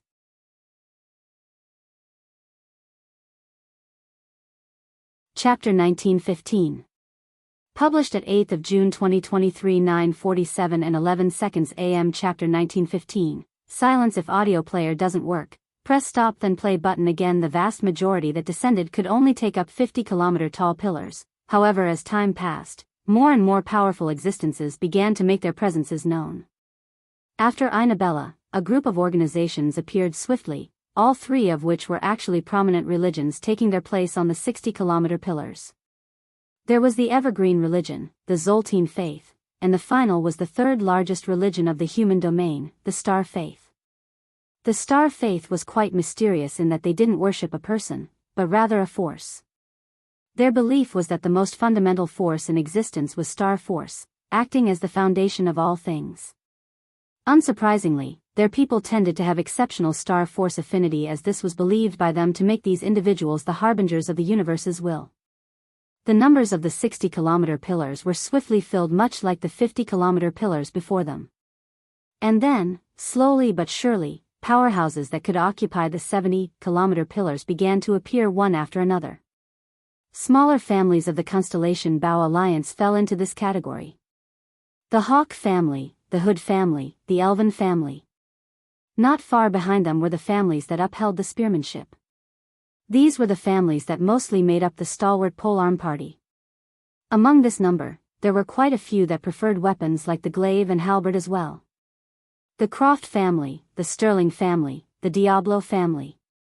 At that moment, the howl of a sword echoed over the horizon. The sudden change caused many that were focused on reaching their target pillars to waver slightly, the strong surge causing their pupils to constrict. At first, many assumed that the Suyard family was making the appearance, but after some thought, they felt that it was simply impossible. There was no way that the Suyard family would allow the Morales family to casually change the narrative. If they were going to appear, their current attempt would be far more forceful than just this. The Sina family. An older gentleman with long, fluttering eyebrows appeared over the horizon. He cut through the air like a sword, a formation of blades hovering around him as he sliced through the pressure as though it was nothing more than a thin wind. Bang! He landed heavily on an 80-kilometer pillar, his sharp, sword-like gaze landing on Alejandro, who continued to sit unmoved on the 100-kilometer pillar. There weren't even any 90-kilometer pillars to make use of. This was already the furthest he could go unless he was willing to battle it out with Alejandro. The Morales had clearly done this on purpose, making it so that 80 kilometers was the highest would diminish the prestige of all the highest-level families.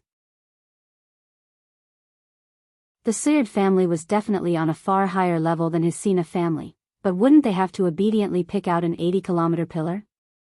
The older man sneered, his aura flourishing. However, he did nothing and he remained silent. He felt that it was beneath him to speak to a junior like Alejandro. In his youth, he was collectively known as the Twin Swords along with a current ancestor of the Suyard family. That ancestor was known as the Light Sword and he was known as the Shadow Sword, both literally and figuratively.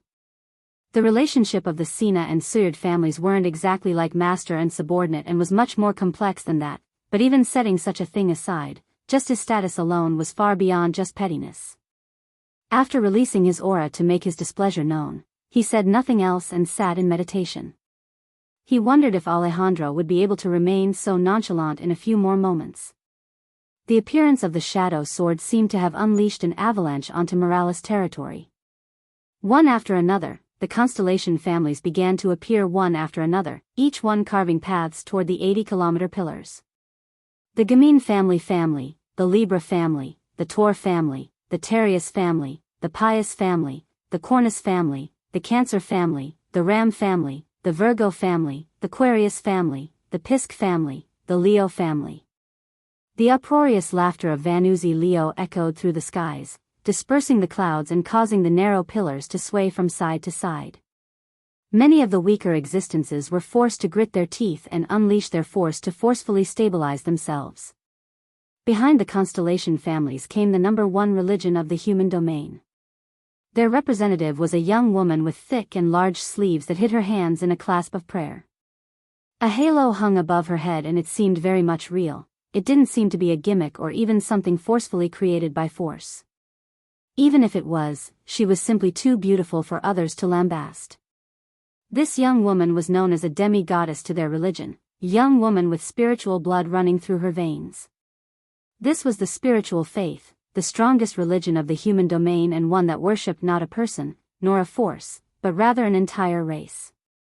This was a religion of people who believed that the spirituals were elevated humans and that only by seeking their guidance and cleansing oneself could you transcend humanity and become a spiritual as well.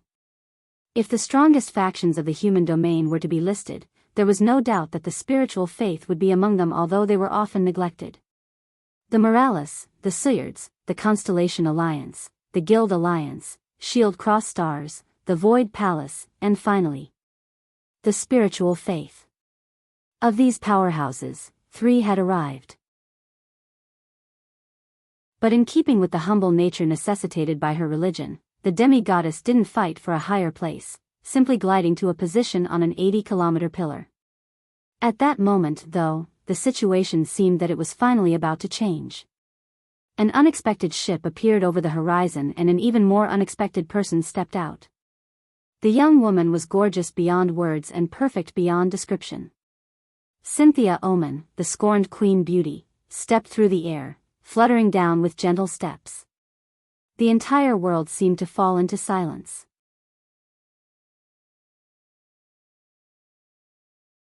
Chapter 1916. Published at 8th of June 2023 9:46 and 49 seconds AM. Chapter 1916. Go. If audio player doesn't work, press stop then play button again. Cynthia fluttered down like a fairy, her presence among the only ones that could match and even faintly suppress the demi-goddess. Even with her age, it was impossible to find a single flaw, and even with her somewhat negative title of scorned Queen Beauty, not a single soul thought less of her. However, it was unknown if this was because she was simply that perfect, or if it was because the man who had tainted her reputation was so entirely irreproachable. The story of the scorned Queen Beauty was one that had set the human domain ablaze all those years ago. Velasco had ruined his fair share of beauties in his youth, and had infuriated even more families and organizations as a result. Whether it was the backing of the beauties themselves, or the backing of the young men who had lost the race for her, it could be said that he had enemies everywhere. If it wasn't for his absolute strength, even the Morales family would simply be unable to protect him. Even so, compared to all the others, the scorned Queen Beauty was an especially tragic one. If there was any female counterpart to Velasco, it was Cynthia Oman. She was unmatched by all except Velasco. Even the likes of Montez couldn't last more than a handful of exchanges with her. Ever since they were born and grew old enough to walk, most were entirely unable to mention Velasco without mentioning Cynthia. Even when Velasco ruined his first segment of beauties, no one batted an eye, assuming that he would end up with the pure and perfect Cynthia in the end regardless. Some were enraged with Velasco for forcing Cynthia to deal with such humiliating rumors about her future husband's lack of discipline, and no small number of battles had been triggered as a result of this. Even so, Cynthia had never said anything about it, silently waiting. And then, that day seemed to have come. Everything was prepared, the perfectly matched couple would finally come together. But it never happened. Before the wedding was meant to take place, Ishmael Morales died. What happened in between is unknown, but by the next time others heard of Velasco's wife, that title was no longer attached to Cynthia, but was rather attached to an unknown and somewhat ordinary genius of the Void Palace, an inconspicuous young woman from a sixth-dimensional family, Alienor. The human domain entered a state of uproar and the title of scorned Queen Beauty was born. Seeing her fluttering down now, though, no one thought that this was a tragic beauty. This was a woman half the powerhouses of the human domain wanted, a beauty that most didn't even dare to have such thoughts of. Cynthia's body came to a pause in the air, her lovely blue eyes scanning the region for a moment. Her expression didn't seem to give anything away, and despite the fact she was already within the range of the suppression, her body didn't so much as sway. If it was not for the fact her robes clung to her curves just the slightest hint more, it would have been impossible to guess that she had entered range at all. Suddenly, Cynthia extended a slender finger and tapped at the air. Whoosh! Alejandro's eyes snapped open instantly, but it was already too late. A complex formation that had once been invisible suddenly appeared before the eyes of everyone. Cynthia pressed a finger down and touched a rune. At that moment, all iterations of that rune shone with a bright light, shimmering like miniature suns. A surging aura rose from Cynthia's lithe body, causing harsh winds to pick up. Those still sitting on their pillars and even many spaceships hovering around planet Morales trembled. Countless faces paled and even Alejandro's brows shot up. This wasn't the aura of a seventh-dimensional expert. She had already entered the eighth dimension. Cynthia dragged her finger across, shifting the position of the runes ever so slightly. Bang! The formation crumbled, bursting into a rain of shards of light. In that instant, the pressure everyone had been experiencing vanished. Cynthia floated forward through the shards as though she hadn't done a thing, landing on an 80-kilometer pillar without a word and taking a seat. Alejandro's lip couldn't help but twitch. She could have taken an 80-kilometer pillar just as easily with or without destroying the pressurizing formation, and yet she had chosen this path anyway. The wrath and pettiness of a scorned woman knew no bounds, and Alejandro knew better than to say anything. Even Vanuzzi Leo, who would usually be laughing at the Morales family's misfortune at this point, didn't dare to say a single thing. Alejandro exhaled a breath, and here he thought that the only one of that generation who could have possibly reached that level already was Velasco. It seems that it was not a coincidence that they're always attached at the hip in their youth. Shaking his head, Alejandro smiled bitterly inwardly. What happened next would be far more annoying because of the actions of this scorned beauty. Almost as though on cue. Boom! A warship double the size of a planet appeared over the horizon. On the bow of the ship, several white-robed fingers stood, the echo of sword howls sweeping over planet Morales. Boom! Another warship, just as large and just as looming, appeared.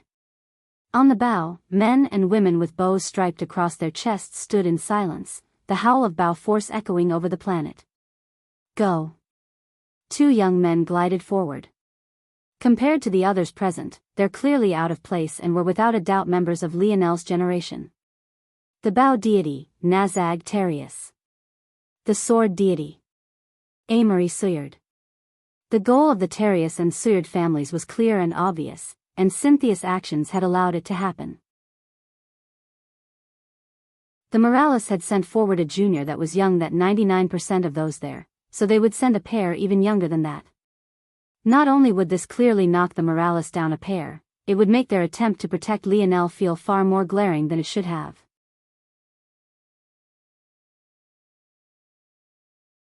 Chapter 1917.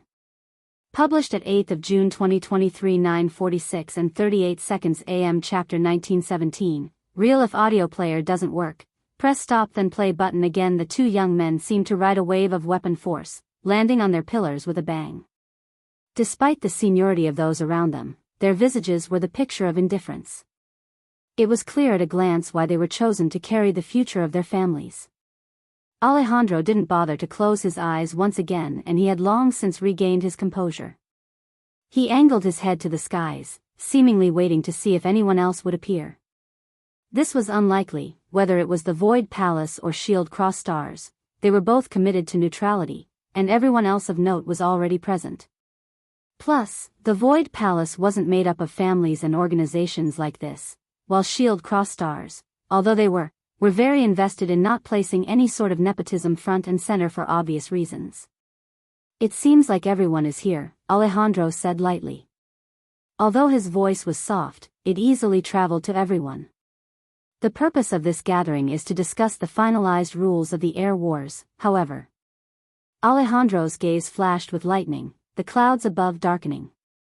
The Morales family and I, as their patriarch, would like to make something very clear first. First, Earth has never been our target. The secrets of the Morales family are beyond your understanding, and if you think that the hot blood that runs through our veins is capable of taking advantage of a fledgling world which is yet to be capable of standing on its own 2 feet. Crack. Boom. Arcs of lightning flashed across the skies, a suffocating boom echoing through all their hearts and pressing down on their hearts. Then you're assigning too much of your inferiority toward us. Alejandro's gaze flashed like lightning. Second, the Morales family and I don't give a damn whether you believe us or not. We have never needed your acknowledgement, nor will we ever need it. If you think you've forced our hand by causing this change in the air wars, you're nothing short of mistaken, and in the worst case, foolish. We do not need subliminal messaging, nor do you need to read between the lines with us. There is one and only one reason for these air wars. And that's as a reminder to you all that the dignity of the Morales family cannot be infringed upon. For the sake of the human domain and the dangers that it is facing, we've decided to keep this small reminder on a stage the younger generation can claim, but this is the one and final warning we will give you all. If you insist on pressing forward, thinking that numbers will oppress us and force us to take a step back, we will see what happens first. Whether the Morales will destroy the human domain first, or if outsiders will. Feel free to take your pick, and while you're at it, be sure to understand your limits. The crackle of thunder continued to echo, and Alejandro's voice had gone from a light whisper to a booming cadence. Those from lesser families couldn't help but pale considerably. They had always heard that the Morales were a group of madmen, but never had they expected that they would rather war against the whole human domain than lower their heads. This was the final line the Morales were drawing, there wouldn't be a second. Alejandro grinned a malevolent grin, suddenly unable to control his true self. The pressure of so many families sitting around him made his blood boil, his spear force threatening to rage out of control. Even an eighth-dimensional expert had appeared. How could his blood not be alive? If it's up to me, I hope you don't know what's good for you. My blade has been sheathed for too long. At that moment, a figure rose up from the ground, landing by Alejandro with a light cough and patting his shoulder. Daoist smiled lightly. Sorry, everyone, my father's temper has been the best recently. His words are correct, though. It's best that we keep this to the younger generation. The patience of the older is much more limited. Daoist swept a gaze across everyone present. Truthfully, those words were the main reason we invited you all here. The Morales truly do not fear anyone, and we do not change our plans for the sake of the pressure of outsiders. I, as the eldest brother of the Nova generation, speak for my brothers when I say whether you all participate or not, makes little to no difference. Our real competition was ourselves to begin with. The rules of the gathering will be the same as it always has been, and you all can experience what every generation of Morales has experienced. If you do not like the rules, feel free to complain, though those complaints will likely fall of deaf ears. If there's nothing else, I will go about explaining what these rules are. After I am finished, we'll construct an official list of participants that cannot and will not be changed after we all leave here today. Anything? Daoist seemed to gain the initiative back for the Morales family. At this point, if anyone asked for rule changes, it would seem as though they're asking for leniency compared to what the Morales family juniors usually experienced, and they would only end up humiliating themselves. But at the same time, if the Morales family's rules weren't strict enough to begin with, then exposing these rules after so much bloviating now would only give rise to them to smack their own faces. At this point, everyone had to put their best foot forward, with failure costing them endless humiliation. Daoist's smile, though, seemed to make it clear that he was quite confident in this regard. Good. Then I'll begin to explain now. As always, the Morales family's air wars will take place in the war zone, a space constructed and reset every generation by ancestor Hugo.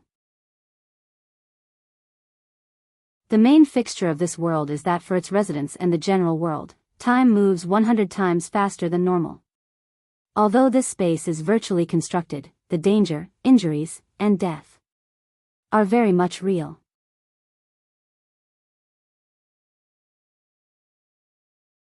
Chapter 1918. Published at 8th of June 2023, 9:50 and 31 seconds AM. Chapter 1918. If audio player doesn't work, press stop then play button again. Chapter 1918. Door frame prev. Chapter Lionel leaned on a door frame, his expression hard to read. On a bed with a young girl slept soundly. Well, he still saw her as a young girl, anyway. In reality, her age was probably almost double his by now. However, considering her naivete, he really couldn't look at her any other way. This young girl was none other than little Nana. It had been years since Lionel had seen her last, even if he disregarded the over 20 years he had missed out on. She had grown into a woman now, but her mind didn't seem to have changed very much. Lionel's emotional intelligence was quite high, but when it came to real psychological theories, his understanding was limited. This was why he had left the raising of Candle and Vice to Wise Star Order despite the inherent danger that came with it. Back then, Nana hadn't even been 10 years old if he remembered correctly, but she had gone through something that could only be said to be traumatic. It wasn't too surprising for her to carry lingering scars from back then, and the fact that she still seemed to be obsessed with him only went to further prove this.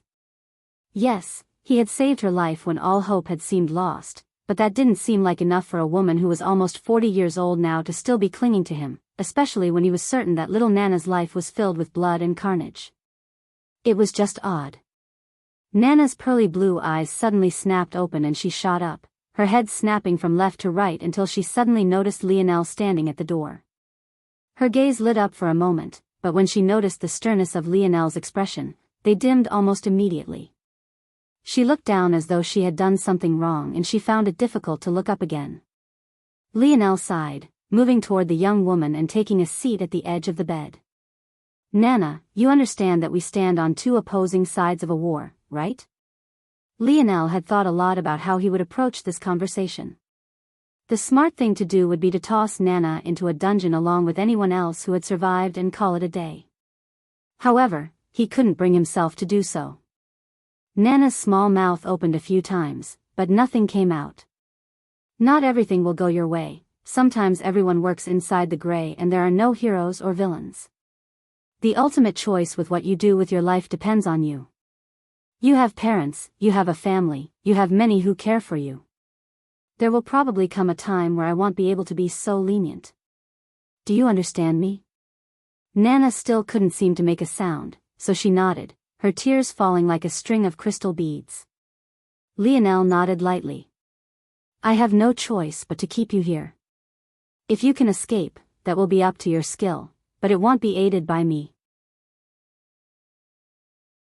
Lionel stood to his feet and walked toward the exit of the room, but even after he made it to the threshold, Nana still hadn't done anything. He sighed and shook his head. That could be considered to be Nana's last chance of escaping. Here, with just the two of them, overpowering him wouldn't be all that difficult for her, especially considering her ability index. But she was still too indecisive to act. Lionel left and closed the door behind him, sealing it with a powerful force art. His current morality was hard to pin down, maybe even for him. But he simply acted as he pleased. He felt gross taking advantage of a little girl's trauma to gain an advantage over her, so he had given her a chance. Since she didn't want to take it, his conscience was clear and his heart was light. With long strides, Lionel entered the dungeon of the flagship. As a war machine designed to be used by the highest echelons of the seventh dimension, it was unsurprising that their dungeons were incredibly robust. It would probably be difficult even for an expert of the eighth dimension to escape, though very much possible. As for those beneath that realm, there was likely no chance at all. Soon, Lionel stood across from a chained Adrin. He was in a much less comfortable position than his little sister, but Lionel did not feel the need to treat him very well just because of who he was related to.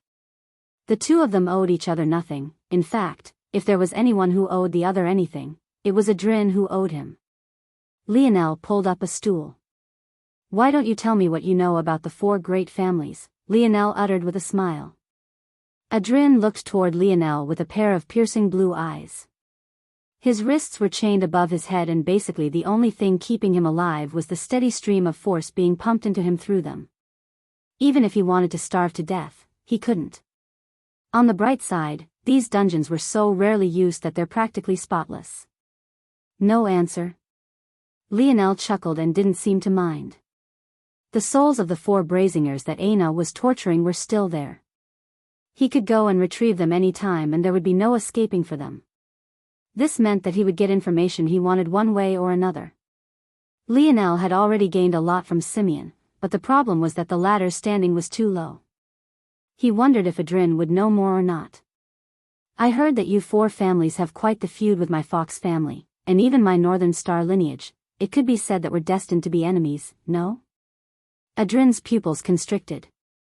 It's quite embarrassing, for families that are so powerful, still scared of two lineage factors that barely have any remnants remaining. Do not you think it's a bit embarrassing?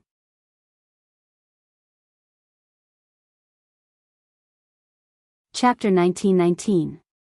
Published at 8th of June 2023 9:50 and 31 seconds AM. Chapter 1919. If audio player doesn't work, press stop then play button again. Chapter 1919. What do you know?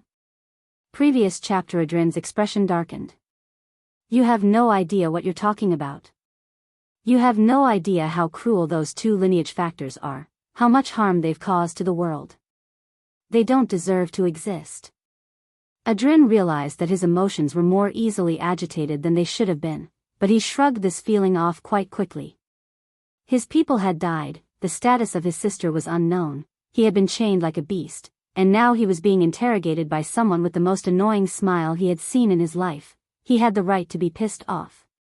Lionel pursed his lips and nodded. The Northern Star lineage factors can get quite sinister, and controlling the dead after their death is definitely quite horrible. I can see how you could reach that conclusion. I don't really see how that's any worse than epigenetics and public torturing and executing innocents just because you think they fell in love with the wrong person, though. If you ask me, the tools of those lineage factors might seem cruel on the surface, but their evil is ultimately decided by the person controlling them. But for you all, what's your excuse, exactly? You just really like your blue hair? God forbid you end up with black hair, that would make you far too normal. Adrin grit his teeth, his eyes going red, but he didn't know how to respond. He knew that Lionel was referring to what happened to Aina's parents, but the Brazinger family wasn't the only one that had done such cruel things. In order to keep their bloodlines pure and within their control, all 4 families had done horrible things in the past. Nothing to say? Interesting, Lionel nodded again. What confuses me though, is that you know the Emperor's might lineage factor is in my hands, and yet you still want to resist. That's a bit silly, don't you think? Adrin shivered from head to toe. He had never seen that lineage factor in action, but he had read and heard enough about it. It had a huge taboo attached to it and struck fear in countless races. He didn't want to end up like one of those puppets, being forced to smile, nod and dance for the man who had killed him in the first place for all of eternity. Suddenly, Adrin snapped out of it, shaking his head from side to side vigorously. He grit his teeth and eventually sneered. Nice try. Just because you have the lineage factor, doesn't mean you understand its secrets. It took countless generations to create those techniques, I don't believe you have them. The tablets have. You mean this? A golden tablet appeared in Lionel's hand. Interesting, so you do know about these.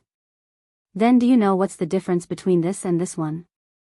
Lionel brought out the silver tablet right afterward. Adrin's trembling grew to the point he began to hyperventilate. The fear buried in the depths of his heart was so great that he couldn't even look at the tablets anymore, closing his eyes as tightly as he could. It would be a fate worse than death to end up in Lionel's hands. He couldn't, hey. Lionel's voice echoed with a mysterious power, snapping Adrin awake. If you understand the kind of situation you're in, then answer my questions obediently. I don't have the time to baby you. This. Adrin's chest heaved. Lionel had forcefully stopped his panic attack with a shout, he didn't even know how to process that. The silver tablet, what is it? Lionel asked coldly, his smile vanishing. He had suddenly gone from someone hoping for answers, to someone who was demanding them. The change caused the air to be caught in Adrin's throat and the pressure forced him to answer almost immediately. I don't know. You don't know? Lionel raised an eyebrow. I only know that it's an opportunity that happens here. Here? Lionel frowned. What's that supposed to mean? I don't know, I really don't know, my standing in the Aderna family is lower than you think, even Simeon has a higher standing than I do, it's just that his needy talent placed him near my level. If not for my sister, I would not even be as powerful as I am now, at least not so quickly. What do you know about it? They're gateways. No, they're keys. I'm not sure, it's one or the other, or both. Gateways. Keys. They're shortcuts, right, shortcuts. All I know is that they're created with a strong concentration of time force and dream force. Time force and dream force? Yes, it's the strongest force in all of existence, infinity force. The only force that can match it is anarchic force. Lionel fell into silence. How does infinity force relate to breaking force? Infinity force is all forces, and all forces are infinity force, just the same way anarchic force swallows all forces. So this silver tablet gives access to infinity force? It's silver, so it only gives a portion. There are gold shortcuts? I'm not sure, but even if it was gold it would not give perfect access to infinity force. Infinity force is too powerful to be used by any creature. What are the abilities of this silver tablet, then? It should be able to help you to progress faster, it breaks bottlenecks for you and can give you enlightenment in exchange for energy. However, the silver tablet only works up to the perfection of the 7th dimension. It can also act as a second life so long as you are beneath the 8th dimension. Lionel looked down at the silver tablet. It seemed that shortcut was, indeed, an appropriate name. He had known about this ability of the silver tablet, in fact he had made use of it before. It was thanks to it that he went from Tier 1 to Tier 9 of the 5th dimension of his metal body back then. Without it, he would not have been able to win that fight against those 6-dimensional powerhouses that were targeting Earth. However, he hadn't used it since then because relying on it made future breakthroughs much more difficult. Luckily, absorbing those demon force pills had allowed him to perfect his foundation and deal with the lingering issues. He was hesitant to use it again for those reasons. What do you know about force manipulation?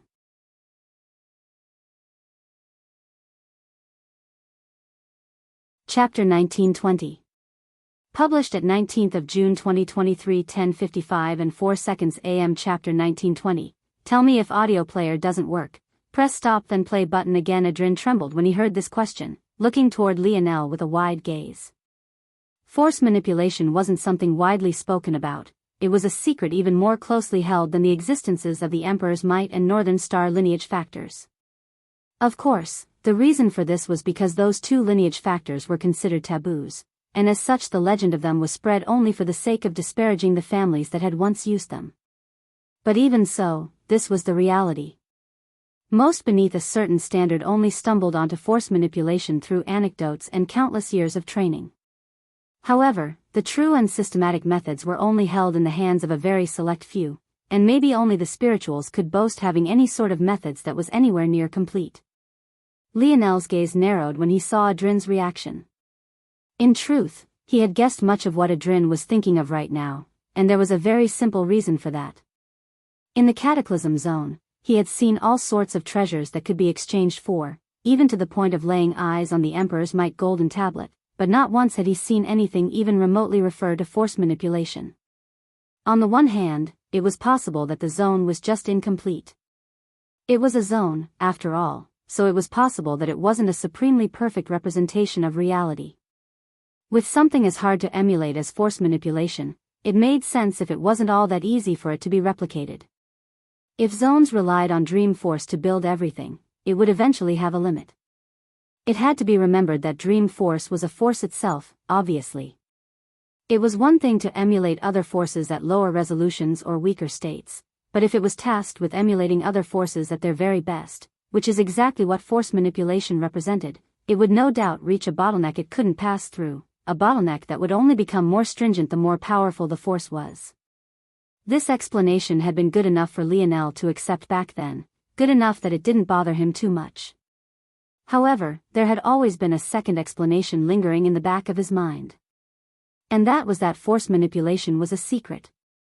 While it was impossible to stop geniuses from stumbling onto methods to better control their force, so long as there was a tacit suppression of information about such methods generally speaking, disallowing the sharing of such methods, it would be fairly easy to suppress.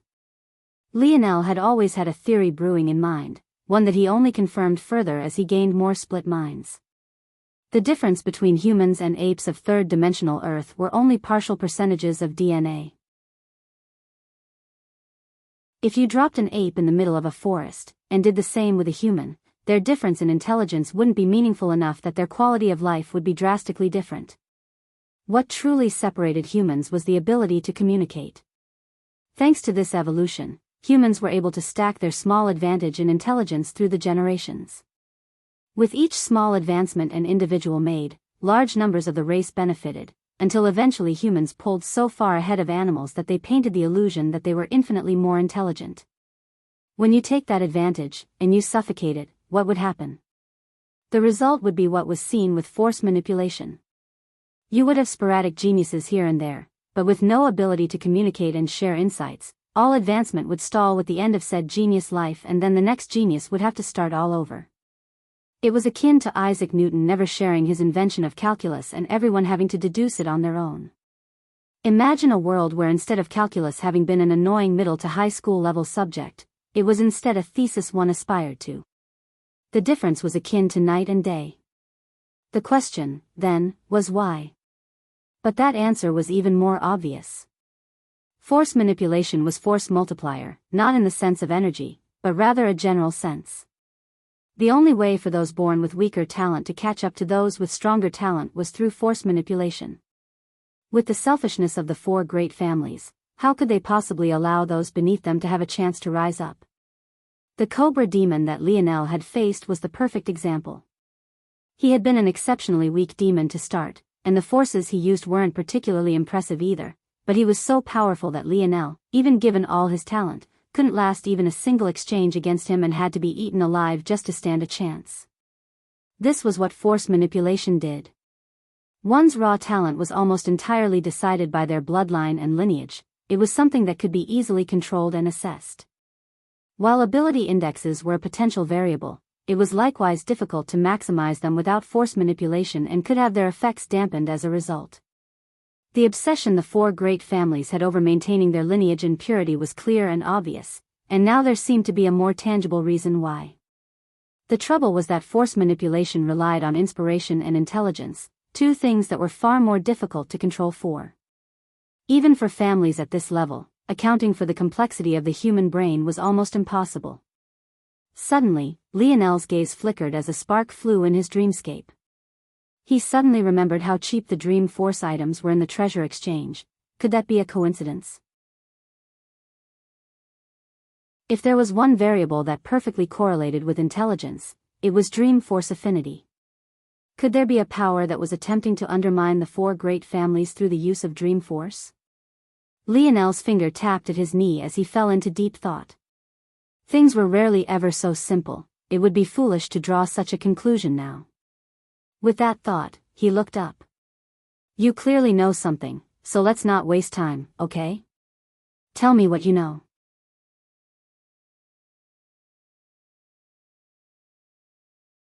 Chapter 1921.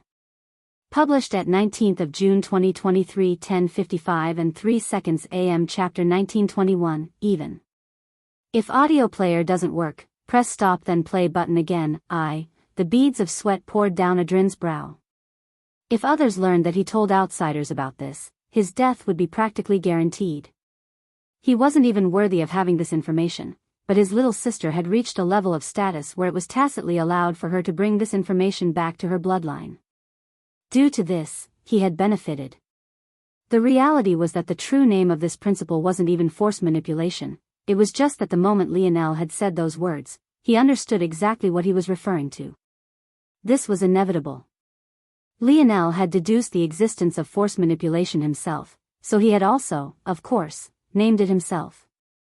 He originally hadn't expected Adrin to know what he was talking about at all, but it seemed that he was right to ask. Lionel leaned back in his chair, patient. Adrin wasn't going anywhere and there was only one path forward for him. There was nothing that the latter could say to get out of this. Adrin took a deep breath. They call it dimensional layering or dimensional folding. According to what I know, the true reason we call our progress dimensions is because of the existence of dimensional layering and the principles behind it. It's said that worlds fundamentally change after crossing into the fourth heaven and gain force which fundamentally changes the laws of physics, but the reality is that even in its infancy and before a metamorphosis, force exists. The trouble is that it exists in folds of reality that aren't perceptible. With the way they layer, they can't interact with the real world, and worlds at and below the third dimension are water to their oil. Lionel frowned. There are worlds beneath the third dimension? Yes. The first dimension is known as the impetus of creation. Some believe it's God, some believe that it's the Big Bang, some others have any number of other theories and explanations for what it might be. Ultimately, it's just the moment right before existence comes to be. The second dimension is known as the impetus of life. It's said that this is a reality that only the regulator can exist within. The impetus of life is both an instant of time and an infinite strength of time. It both touches a moment in time and all moments in time.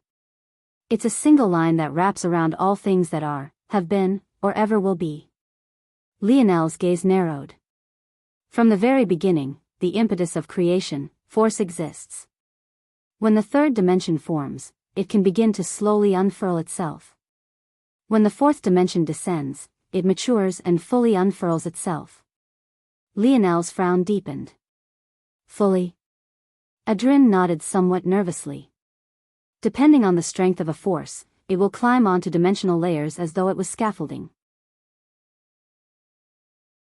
The stronger the force, the more scaffolding it needs and the more layers it will stretch into. The process of dimensional folding is taking the complex folds of a force, untangling it, and layering such that it could be used with less and less scaffolding. This is the best way to strengthen your force and the only method of making a weaker force stronger than a more powerful force. The other way of doing it is making your body stronger scaffolding, Lionel muttered, seemingly not needing Adrin's confirmation. Adrin trembled once again before he sighed. This was the difference between someone with talent and someone without it. He had had all of this explained to him, but Lionel didn't even need him to finish.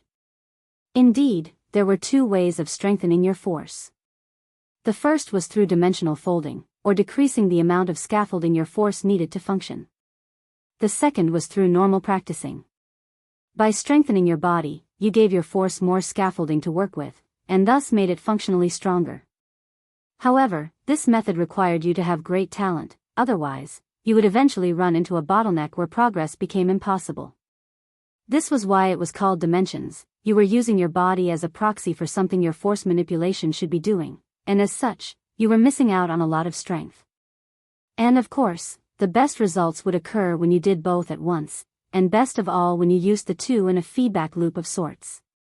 Lionel had a feeling that leaning into force manipulation would open a path to breaking through bottlenecks you would otherwise lack the talent to make it through. Lionel felt his entire perspective changing. He wasn't strengthening his forces, he was just bringing them back to their origin. The more of them he understood, the easier he could fold them, and the more of them he folded, the more of its power he could use with less scaffolding, and thus the more powerful his output would be. The more powerful the force he was working with, the more effort he needed to put into folding it. Scarlet Star Force was a 9th-dimensional force, so it needed all 9-dimensional layers to unfurl itself. If Lionel wanted to shrink what it needed, he would have to truly extend himself. Snow Force was just a 6th-dimensional force, so it only needed 6-dimensional layers to unfurl itself. As such, it took less effort to fold it. This was a simplified version, but Lionel felt that he was missing something. That was because despite the fact he was already in the 6th dimension, he still felt that there was quite a bit more powerful to extricate from Snow Force. That was when Lionel's gaze suddenly blazed to life. He understood. The first dimension was the impetus of creation. The second dimension was the impetus of life. What had Adrin said about the latter?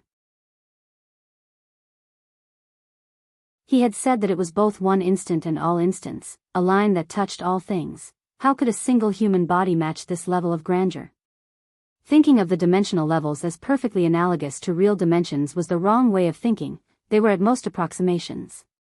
The more talented you were, the better your approximation, but Lionel didn't believe any normal living being could ever match existence. That was simply impossible. Ultimately, the body would forever be limited by the 3rd dimension. Alone, it could not access the more fundamental dimensions. Even the regulator could not return to the 1st dimension.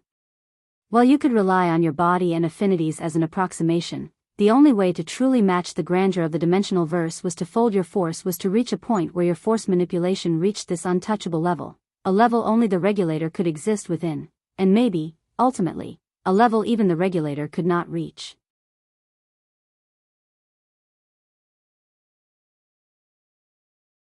Chapter 1922. Published at 19th of June 2023 10:54 and 54 seconds AM. Chapter 1922 states if audio player doesn't work, press stop then play button again. 1922 states. Adrin fell into silence. The glow in Lionel's gaze was almost blinding. He could practically see the thoughts flying behind it. Currently, Lionel was doing something most couldn't fathom. He was restricting his entire thought process and flipping his former ideologies on their heads. While it was possible that Adrin's explanations were limited and incomplete, Lionel felt that they were very close to the reality, so much so that he acted on them almost immediately. With the shift in ideology, Lionel could almost feel his body becoming lighter and stronger. Even without new comprehensions, he felt that the road forward was clearer and his comprehension of the runes he had grasped shifted and changed, becoming stronger. The 9th-dimensional complete runes that were within his innate node now only represented superficial scaffolding. If he really wanted to make perfect use of them, he had to comprehend them and then shrink them until only one simple rune remained, the very rune that would have been the impetus of creation for this force. The glow in Lionel's eyes slowly faded, but the sharpness within them didn't vanish entirely. His gaze shifted, landing on Adrin. Tell me what else you know. I only know the general path, but it's all very vague and I don't have in-depth information about any of it. That's fine, just explain. The first dimensional fold level is the unfurled state. Usually, it's only attainable by either reaching the equivalent dimension of your force's grade, having an equivalent dimensional grade affinity, forming a star with it, or by having an innate node, though the latter three often come hand in hand. Only when you have full access to your force can the next step begin. Lionel listened intently, his gaze focused. It seemed that even if you wanted to take the route of force manipulation to make up for your lack of talent, you still had to reach a certain level first. But then again, there was nothing stopping you from choosing to focus on a fourth-dimensional force in the beginning, and then switching to a related force in the future. That way, you would always be able to keep up with those in your generation. Lionel didn't know it, but he had just casually thought of something quite profound. The foundation of this thought would result in many changes in the future. To step beyond the unfurled state is something that most will never accomplish in their lifetimes. It takes a certain level of genius to take even half a step out of it, let alone stepping out entirely. Lionel chuckled. Is that what they told you? Adrin froze when he heard this, looking into Lionel's eyes. If it was really so difficult, why would they put so much effort into hiding it? I bet if you told 10 people these methods, 7 or 8 of them would be able to make it out. Whether they'd be able to make it further, though. Suddenly, Adrin felt a light of hope. Indeed, that was something they had told him. But if it was so difficult, this sort of secrecy wouldn't be necessary.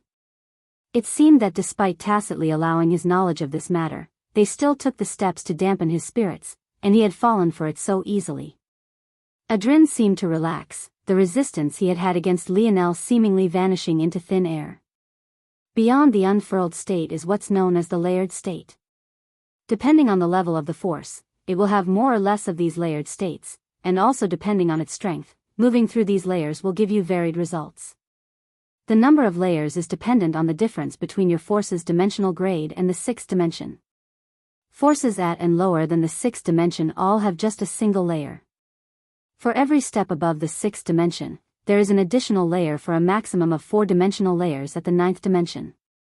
Lionel raised an eyebrow. Why the sixth dimension? These are details I do not know. But there should be something special about the sixth and ninth dimensions respectively. It's likely related to the fact life starts at the third dimension. The fourth dimensional layer unique to ninth dimensional forces is also unique as well, and these things are probably related. It's probably more accurate to say that there are 3 potential layers and a 4th bonus layer known as the transcendent layer. But my sister only vaguely told me about these things as she doesn't understand the details either. Either way, the 6th dimension is the first hallmark and the 3rd dimension is the second. The first state is the unfurled state, the second is the layered state, and the third is the impetus state. You are probably right about them fooling me with the truth of the unfurled state, but according to my little sister, she has only ever heard of 8th dimensional existences even getting close to the impetus state. And reaching the impetus state is the requirement to enter the 9th dimension. Lionel nodded slowly. Returning your force to the 3rd dimension was technically the theoretical limit of humans and all races in general. The foundation of the body was rooted in the 3rd dimension and building began from there, so the impetus state could be considered the perfect stage. With the layered state, it depends. But usually, only absolute geniuses 7th dimensional experts would reach perfection. Of course, reaching perfection varies depending on the force in question. Normally, just being in the layered state at all and taking a step or 2 makes you elite within the 7th dimension. If you reach the half-step layered state, or, in other words, take a half-step out of the unfurled state, you should be considered among the 1% of the 1% of the 6th dimension. This is about the general difficulty. As for beyond that, it's basically unheard of. They call them the life state and finally the creation state, as you've probably guessed. They're related to the 2nd dimension and 1st dimension respectively. There is probably no one who has entered the creation state. As for the life state, there is probably only a handful of existences even within the 4 great families. In fact, if I had to guess, there is probably only one per family. As for the creation state, the only existences who stand a chance are probably in the spiritual race. No other race stands a chance. Lionel's gaze practically shone.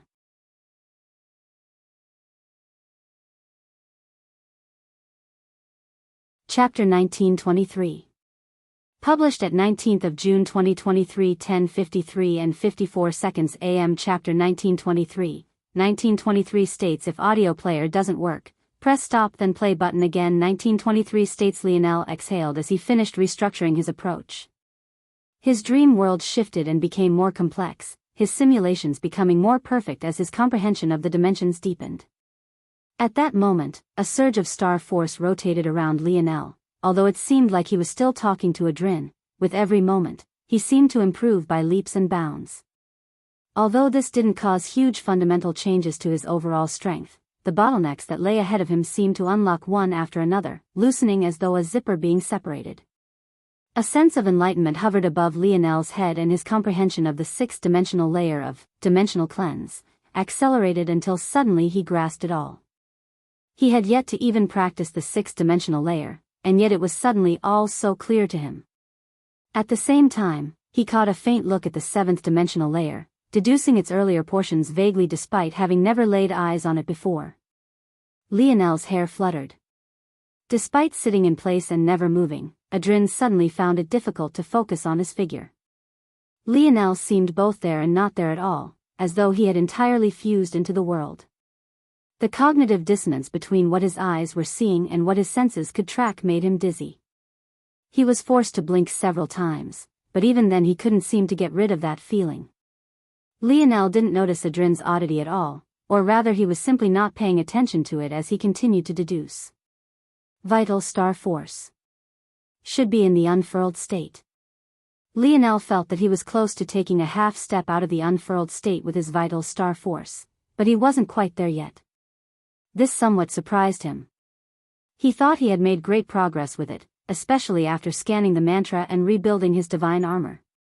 But it seemed that he had made an incorrect assumption. He still had a small way to go.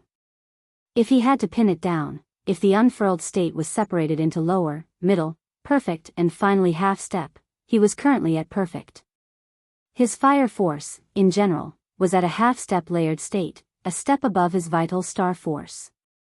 However, his scarlet star force was, once again, at the perfect unfurled state. This had little to do with his own advancement and was entirely related to his innate nodes. With them, he had practically always been at this level. Of course, that was if he circulated his scarlet star force through his innate nodes first. This went to show just how difficult it was to dimensional fold 9th-dimensional forces. But now that his approach had changed, Lionel felt that the path forward was much clearer. What surprised him even further was that his void star force was also in a perfect unfurled state. He had formed 2 stars with them, so this made sense according to the information that Adrin had given him. But, something felt off. The scarlet star force I use from my innate nodes is far more powerful than the void star force I use from my stars. So how are they at the same level? Lionel's gaze narrowed as he looked toward his emulation spatial force innate node, and he noticed the same thing. First layered state. I see. Lionel suddenly understood. The abilities of an innate node were more than he had known previously, but this made sense. Not only did innate nodes give him high affinity, but they also gave a boost to force manipulation. Without his innate node, his emulation spatial force was at half-step layered state, but with it, it crossed the barrier. As for his scarlet star force, it was at the perfect unfurled state, and it inched toward half-step layered state thanks to his innate nodes. And if Lionel circulated the force from his much larger innate node and he felt like he was almost burned up. As expected. Not just first layered state, but second layered state. It's actually so much more powerful. If only it didn't also want to kill me. The gap between unfurled and layered was so large that his smaller innate node couldn't help his scarlet star force cross even a half step. However, his larger innate node was such an anomaly that it crossed not just a half step, but 2 complete steps. As for his emulation spatial force, the reason it was at the first layered state was because Lionel could naturally enter the half-step layered state on his own, and the reason for that was because my dream force. First layered state, already approaching the second layered state of 4. Dream force was a 9th-dimensional force, and Lionel's comprehension of it had greatly deepened in recent days. If it wasn't for the fact that dream force was only a small portion of emulation spatial force, with the help of his innate node, he wouldn't just be at the first layered state, he might already be able to use it at the second layered state, and unlike his Scarlet Star force, it wouldn't be trying to kill him. It seemed that the runes on his innate nodes weren't useless, they served a real purpose, but in the end he would still have to ultimately rely on himself. Even so, innate nodes were a huge advantage. Now that Lionel understood dimensional folding and how the process worked and wasn't moving around blindly, he could use his innate nodes like a guiding light in the dark. Every step forward he took, his innate nodes would show him where to place his foot down next. If he approached things like this, his improvement would be impossibly fast. In fact, he could already feel it. Lionel's gaze flickered and the heat around him suddenly skyrocketed. Adrin inched back in his cell, trying to distance himself, but he still felt as though layers of his skin were being peeled off. Suddenly, the heat vanished entirely and runes began to dance in Lionel's irises. He could now use his Scarlet Star force at a half-step layered state level relying on his smaller innate node.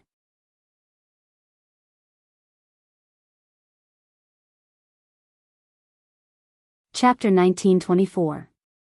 Published at 19th of June 2023 10:53 and 45 seconds AM. Chapter 1924. 1924 A way. If audio player doesn't work, press stop then play button again. 1924 A way. Lionel's gaze sharpened as he reeled in his force, controlling it until the heat vanished entirely. According to Adrin, entering the half-step layered state placed him within the top percentile of 6-dimensional existences. However, Lionel didn't know whether this was a measure of the 4 great families alone, or if it was the entirety of the dimensional verse. If it was the 4 great families alone, then it might be slightly more impressive. But if it was the dimensional verse as a whole, this likely meant that there were a few geniuses out there who could defeat him within the 6th dimension. Lionel felt that it was more appropriate to lean toward the latter. As he had deduced earlier, stepping into the layered state wasn't impossible so long as you had the patience and the knowledge. This was why the 4 great families wanted to hide its truth to begin with. This more than likely meant that while it was rare, it wasn't exceptionally so to be at Lionel's level. The only advantage Lionel had was his larger Scarlet Star innate node, which allowed him to touch the second layered state of 4, but using it was like a double-edged blade. At the same time, Lionel understood that in order to reach the level Y's Star Order had spoken about within 100 years and save himself from being devoured by his own innate node, he would need to reach the impetus stage. Only that way could he fully control his innate node. Beyond that would be the cherry on the sundae. Then, how does weapon force fit into all of this? Lionel's gaze narrowed as he focused on his spear force and weapon force, trying to catch a glimpse at something. A mysterious feeling gripping his heart.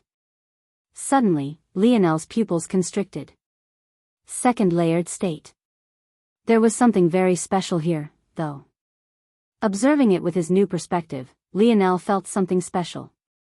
He could suddenly feel the effect his sovereignty had for the very first time. If before it had been an intangible existence, it now felt like a real force he could move and control. This wasn't due to him becoming a true sovereign. If it was, Lionel would have sensed it before. This change had specifically come with his change in perspective. Much like his innate node, his sovereignty seemed capable of increasing his control and extending his dimensional folding ability. This was the most clear with weapon forces because from what Lionel could tell, it was reliant on his current dimensional level. Because he was in the 6th dimension, and his spear force was likewise in the 6th dimension, under his perfect control, he was granted a first layered state. Due to his sovereignty, he was given an entire level more, and thus gained the second layered state. If Lionel entered the 7th dimension right this moment and his spear force remained in the 6th dimension, it would enter the 3rd layered state. If he was in the 6th dimension and his spear force improved to the 7th dimension, he would fall to the first layered state. If he moved into the 7th dimension with his spear force, then it would remain at the 2nd layered state. This was Lionel's general comprehension after some experimentation. He was essentially being forced to balance the quality of his weapon force with his level of control over it. The more he suppressed his weapon force, the greater extent of control his sovereignty would have over it, and thus the higher state he would be able to force his force manipulation into. However, the obvious trade-off was that his weapon force would remain the equivalent of weaker forces. This realization gave a whole new meaning to Nelligan's words previously. What if a suppressor was an individual who understood this fact intimately and chose to purposely suppress their weapon forces so that they could gain greater and greater control over them? If Lionel had maintained his spear force at the 5th dimension, then right now it would be in the 3rd layered state. When he stepped into the 7th dimension, it would enter the 4th layered state, and then finally, when he entered the 8th dimension, he would be able to enter the impetus state and thus reach the requirements necessary for entering the 9th dimension in a single step. Lionel hadn't known this before, but even though he was now aware of it, he didn't regret his decision to form 6th-dimensional spear and bow force. There had to be another way. Lionel didn't believe that this was the only way. He didn't believe that something as fundamental as weapon forces would be limited to such an extent. There was definitely a method of both raising your spear force to the 9th dimension and dimensional folding it down to the impetus state and even beyond. Lionel didn't have any tangible evidence for this, but he believed that such a path had to exist. Lionel suddenly remembered how when he first learned spear force, he had wanted to find his own path, even to the point where he had refused to learn even the names of the higher states of force. Of course, now that he had read through the entire Void Library, this information was impossible for him to have skipped over, but thinking back to that mentality he had had, Lionel quite liked it. Suddenly, Lionel pierced out with 2 fingers. The sound of splitting wind echoed, but before it faded, he had already pierced out again. Swift. Lionel's brows trembled. Forceful. His heart skipped a beat. Island of blood rivers appeared to Lionel's back, his change in aura causing adrenaline to bite his lips so hard that he drew blood himself, but this blood, under some sort of odd magnetic force, rushed toward Lionel's pointed finger, turning his spear force scarlet red. But this only lasted for a moment before the world fell into complete silence, a melody played by the beating of Adrin's heart being all that remained. Lionel went through all 3 stages of his grandfather's spear mastery until the final, ultimate step. In that final moment, pushing everything to the limit, his spear force crossed that barrier, transcending the 2nd layered state and entering the 3rd. As expected, there really was a way.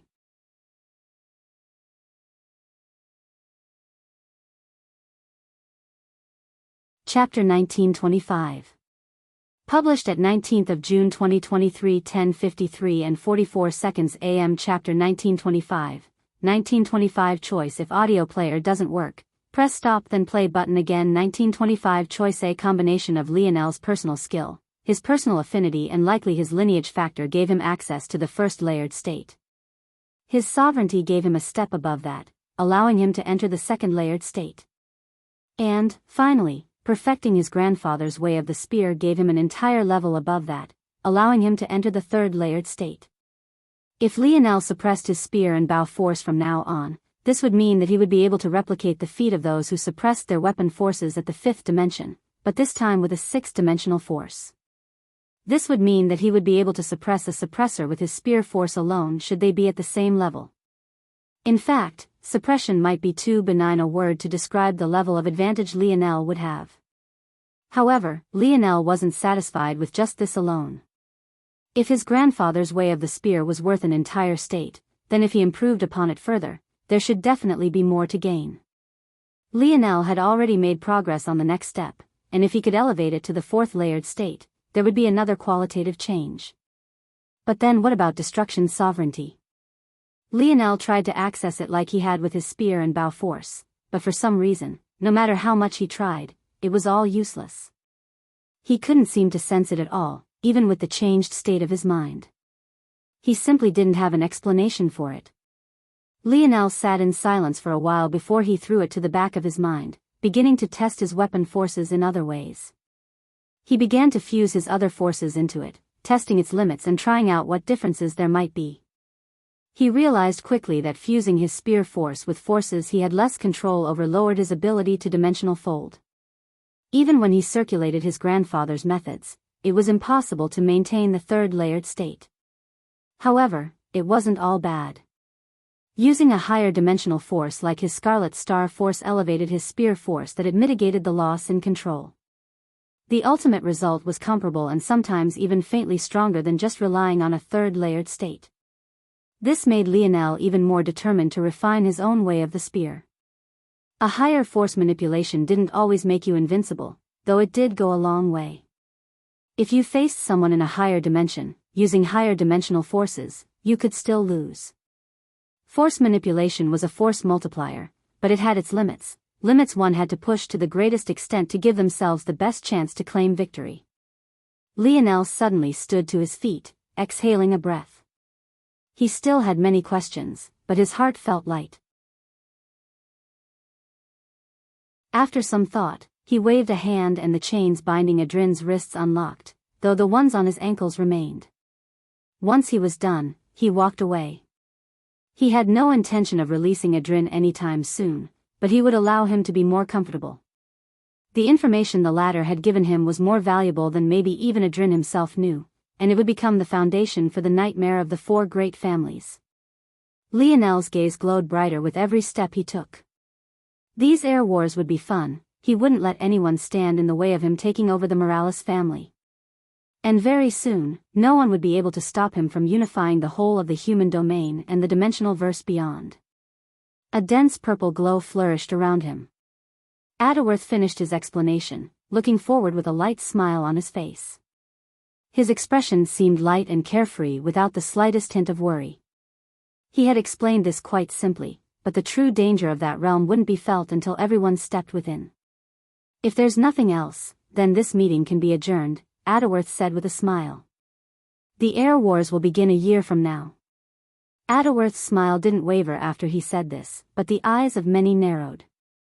This time was clearly an attempt to buy time, but with the arrogant momentum of the Morales, no one dared to say anything for now. Except the one person who had nearly ruined everything to begin with. A moment. The word seemed to be a request, but the inflection carried an undeniable weight.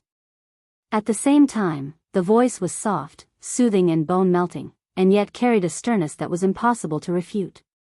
The only person present who could balance such things was the scorned Queen Beauty, Cynthia Omen. Seemingly without a need to wait to make sure others were listening, and her eyes half closed, Cynthia began to speak lightly.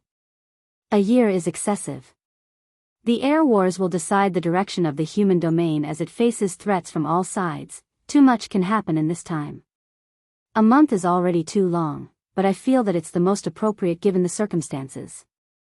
Second, you are free to feel indignant for your treatment, but your indignance is irrelevant to me. The facts as they are laid out seem to bear out that the Morales want a monopoly on Earth. Whether you claim this isn't your intention doesn't matter, this will be functionally the case. I can only speak for myself, but I will be sending participants with the sole purpose of ensuring that one Lionel Morales does not gain control of the Morales family, and should I sense the Morales family pulling strings to ensure his victory, I will act with the appropriate swiftness. I see these air wars as the only method of maintaining the decorum of the human domain and not crippling a family that has existed since our beginning. I hope you can see those efforts and respond in kind.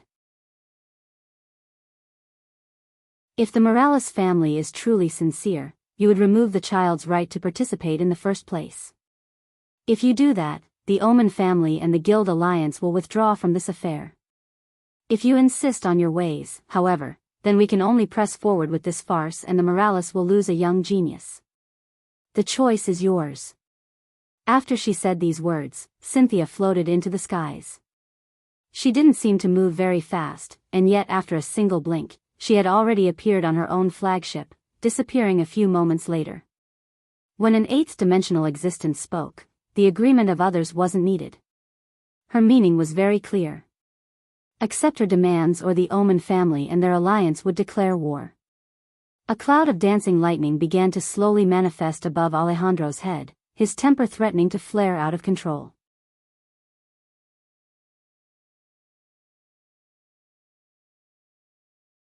Chapter 1926.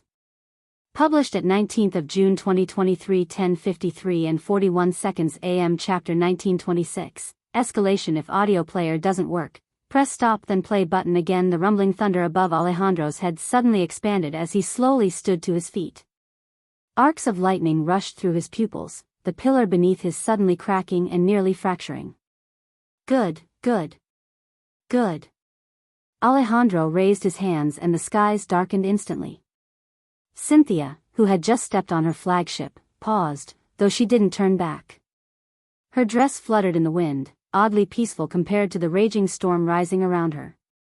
If you want the Morales family to lower their heads, you're all more foolish than I thought. Alejandro's voice crackled and boomed, the weather itself echoing his words across the horizon. It felt like in that moment, everyone in the solar system could hear his voice. Then wait for war, Cynthia said lightly, prepared to continue moving. Wait? Alejandro raised his head to the skies, his laughter causing the rumbling black clouds to thicken. Since you all dare to come here in an attempt to humiliate my Morales family, why should you ever think of leaving? Warriors of the Morales family.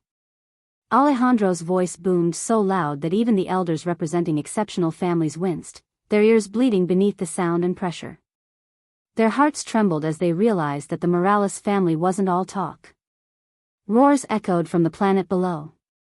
Alejandro closed his palm, a mighty spear spiraling with rainbow lightning appearing in his hand. At the same time, the sound of clinking armor echoed and a surge of rainbow lightning seemed to form around his body, forming a radiant armor that sparkled both like rainbow crystals and streaking lightning. One after another, thousands began to rise into the skies, the clinking of armor filling the skies as divine armors of all kinds manifested. Some rumbled like volcanoes, others howled like wind, some were as tall as giants, and others stepped through the air as though it was solid ground, radiating dense earth force that steadily increased the gravity of the surroundings. Ha! The mixture of those that could rise into the skies and those that couldn't roared out. The white clouds that had clung to the bottom of the pillars dispersed, revealing a land below filled with men and women rushing to heed Alejandro's call. It was clear at a glance that the Morales family hadn't planned this in advance. Their gathering army lacked any sort of organization or forethought, but it was precisely this that made the hearts of so many tremble so fiercely. They didn't ask why, they didn't seek understanding. They didn't even seem to care if there was a reason at all. The moment they heard their patriarch's call, they came out in droves, bloodthirsty lights in their eyes. What was even more shocking was the fact that even though they should have known that so many powerhouses were coming today, they hadn't been on their guard at all. It was as though they had never regarded the rest of the human domain as something to take seriously in the first place. Their faith in their Morales family was completely infallible. It was disregard, complete and utter disregard. Compared to any words that Alejandro could speak, this spoke far louder than anything else could have. This was the spirit of the Morales family, and the actions they all had taken in the previous generation to suppress Velasco didn't seem to have had any effect on the culture of the Morales family at all. Since you all want war, you can have your war right now. Cynthia's gaze narrowed as she turned back, a hint of surprise in her eyes. She was intimately familiar with the Morales family, but it was easy to be madmen when you had the definite upper hand. The fact that they still dared to act like this despite the circumstances made her want to reevaluate them once again. However, she didn't get the chance to think about this even more, because a moment later, the Morales family surprised her once again. Boom! An old man with a fluttering off-white robe appeared high in the skies. His white beard fluttered while his head had not a single strand on it, shimmering almost as bright as the lightning that was still flickering about in the dark clouds. He cast an indifferent glance over the region before his gaze landed on Cynthia, causing her expression to become serious for the first time. The instant he appeared, two more old men seemed to tear through the void to appear, one appearing behind Amory, and the other appearing behind Nazag.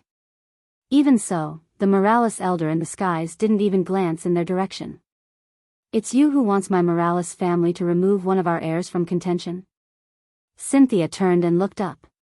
Her brows smoothed out and her gaze, as placid as a lake, met that of the Morales elder. I've made my stance clear already, is there a need to repeat? I speak for the Omen family. if the Morales want war, they can have dash, since when was it the Omen family's place to speak on the affairs of my Morales family? The Morales elder raised his palm and suddenly grabbed out. Cynthia's pupils constricted. Before the palm even descended, her flagship began to creak and quake. Frowning, Cynthia gathered up her force to counter, but shockingly enough, she found it dispersing before she could fully gather it up. Cynthia realized at that moment that she couldn't fight back at all. Just when it seemed that she would be captured, a surging aura came from a pendant around her neck. Aren't you too shameless attacking a junior like this, Alvaro? A junior? So is that the excuse now? A moment ago, she was the speaker of the Omen family, but now she's an insignificant character? Someone will have to pay for this, and if you stand in the way, it will be you, Radrian. Bang! The slowly forming image of Radrian Omen shattered under Ancestor Alvaro's pressure. However, in its place, a swirling portal appeared. Radrian stepped across the void, raising a wrinkled hand to struggle against Alvaro's might. At that moment, everyone seemed to understand that the situation had escalated to a point of no return. Two ancestors had not only appeared, but were now exchanging blows.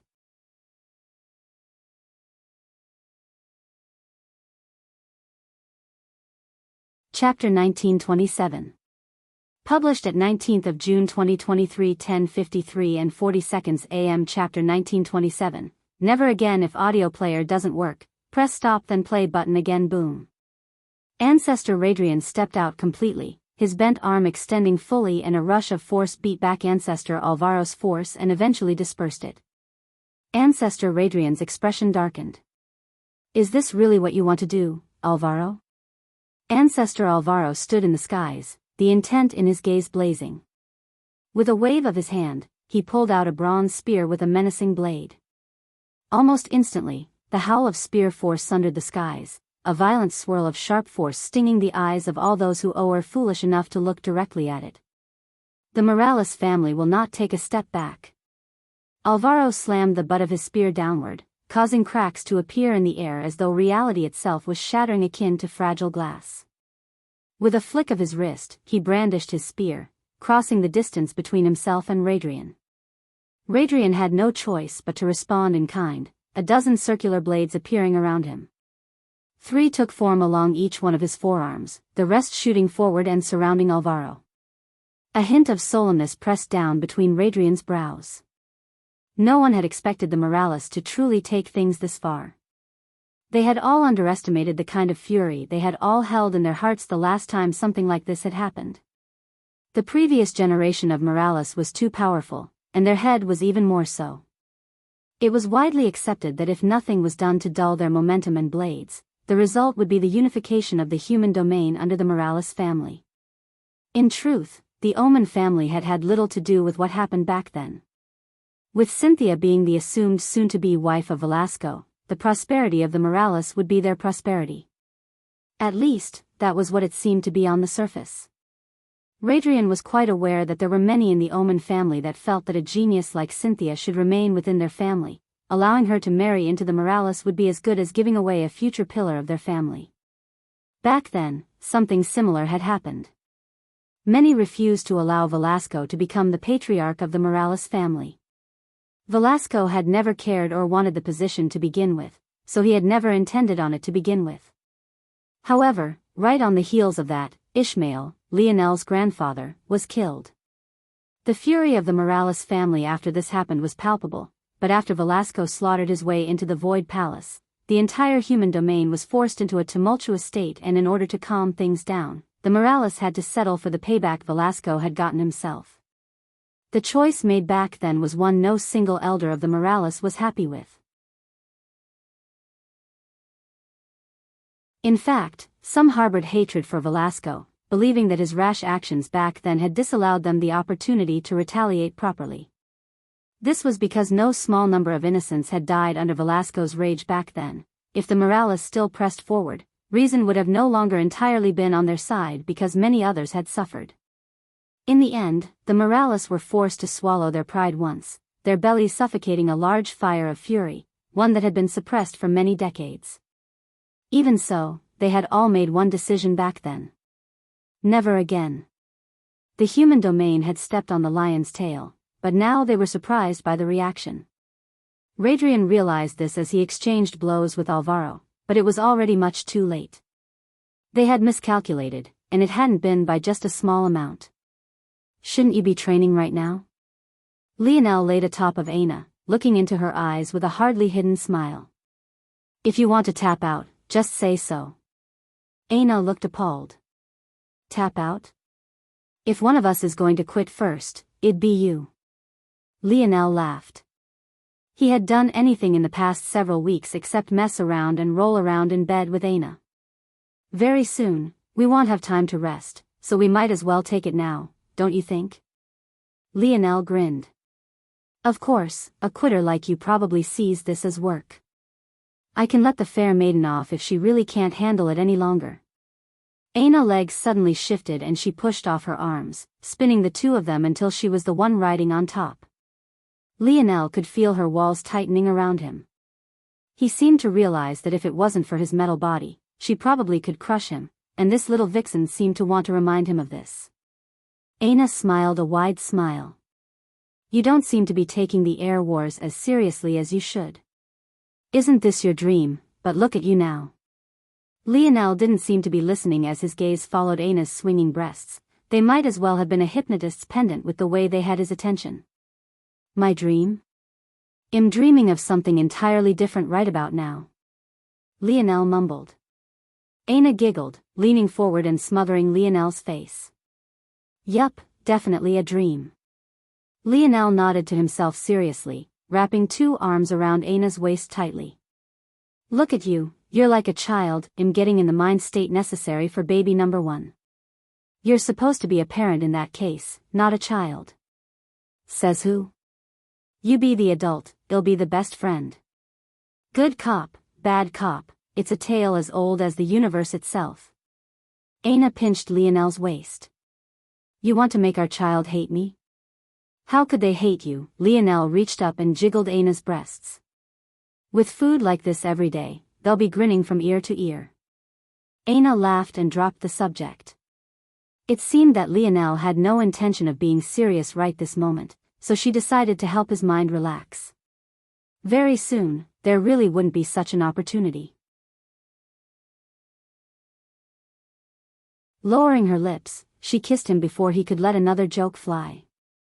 How was she supposed to enjoy herself if she was busy laughing?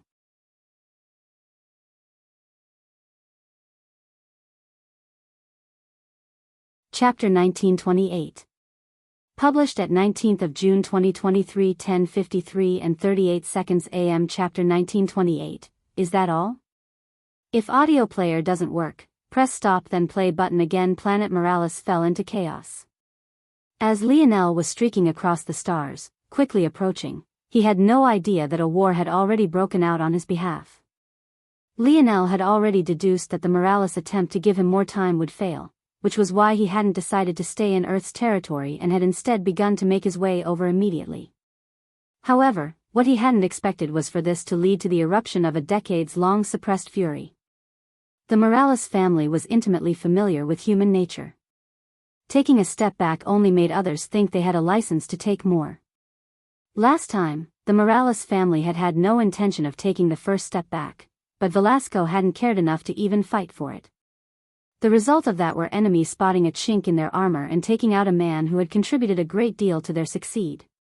These two things, Velasco's initial indifference, and his subsequent furious tirade, had caused no small amount of dissatisfaction within the family.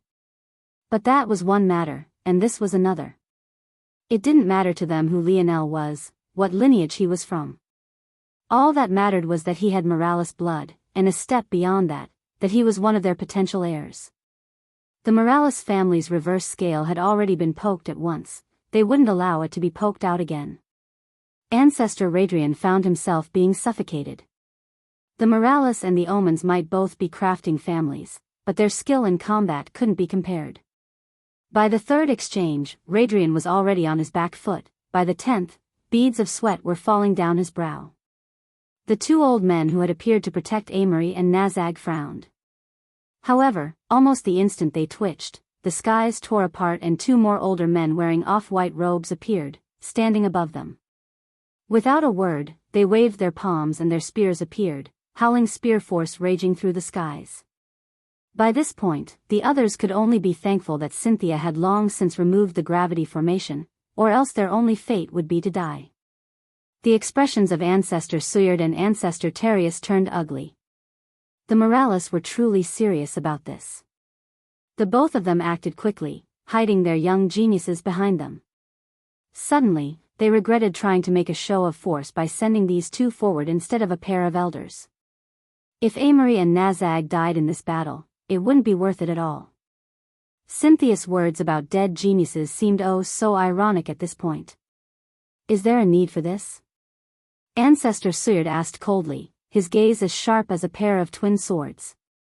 One of them, an elder who went by Ancestor Ramon, pointed the tip of his spear toward Ancestor Suyard, the battle intent in his gaze blazing. The Suyard family has long since been an eyesore.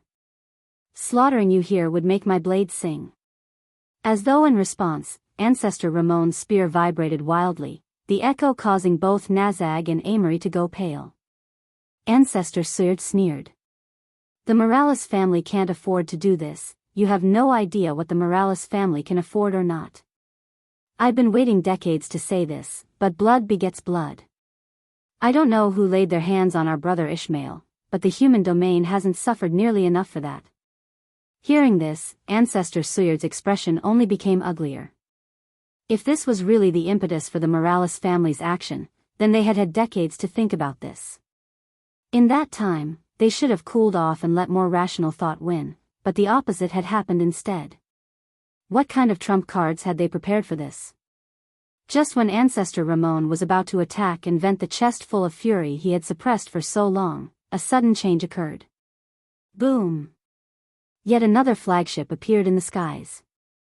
Ancestor Ramon frowned. Shield cross stars?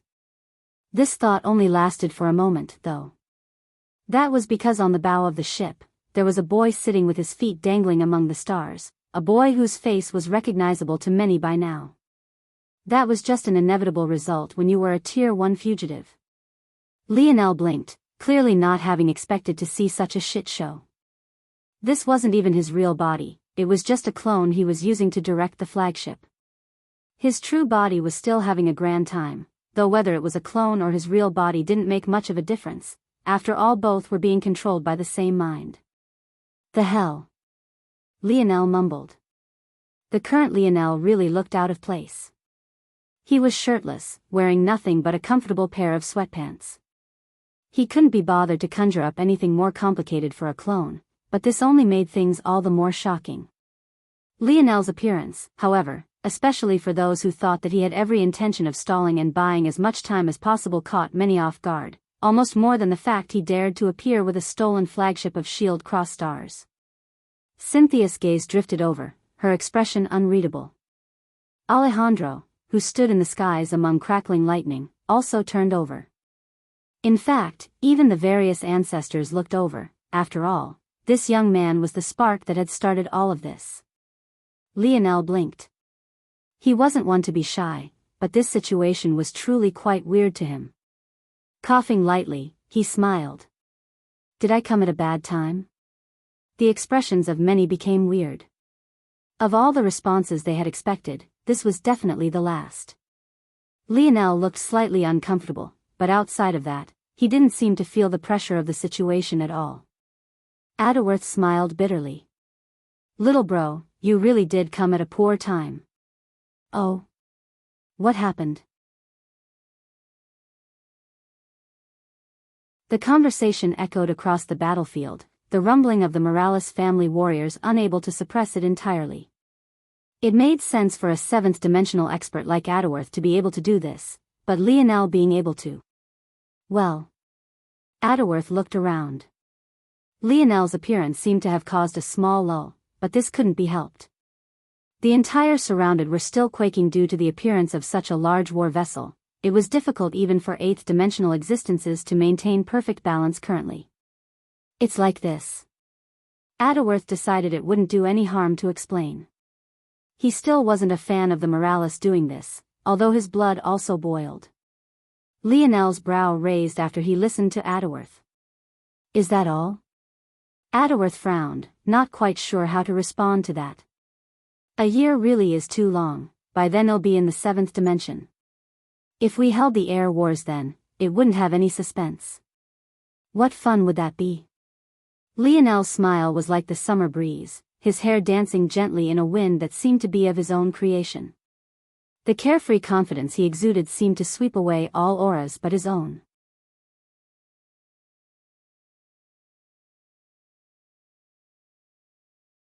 Chapter 1929.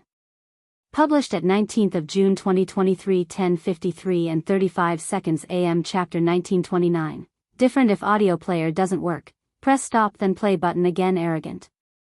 For many of the older generation here, this was the very first time they were seeing Lionel. But that smile, that casualness, that indifference in the face of what should have been insurmountable pressure.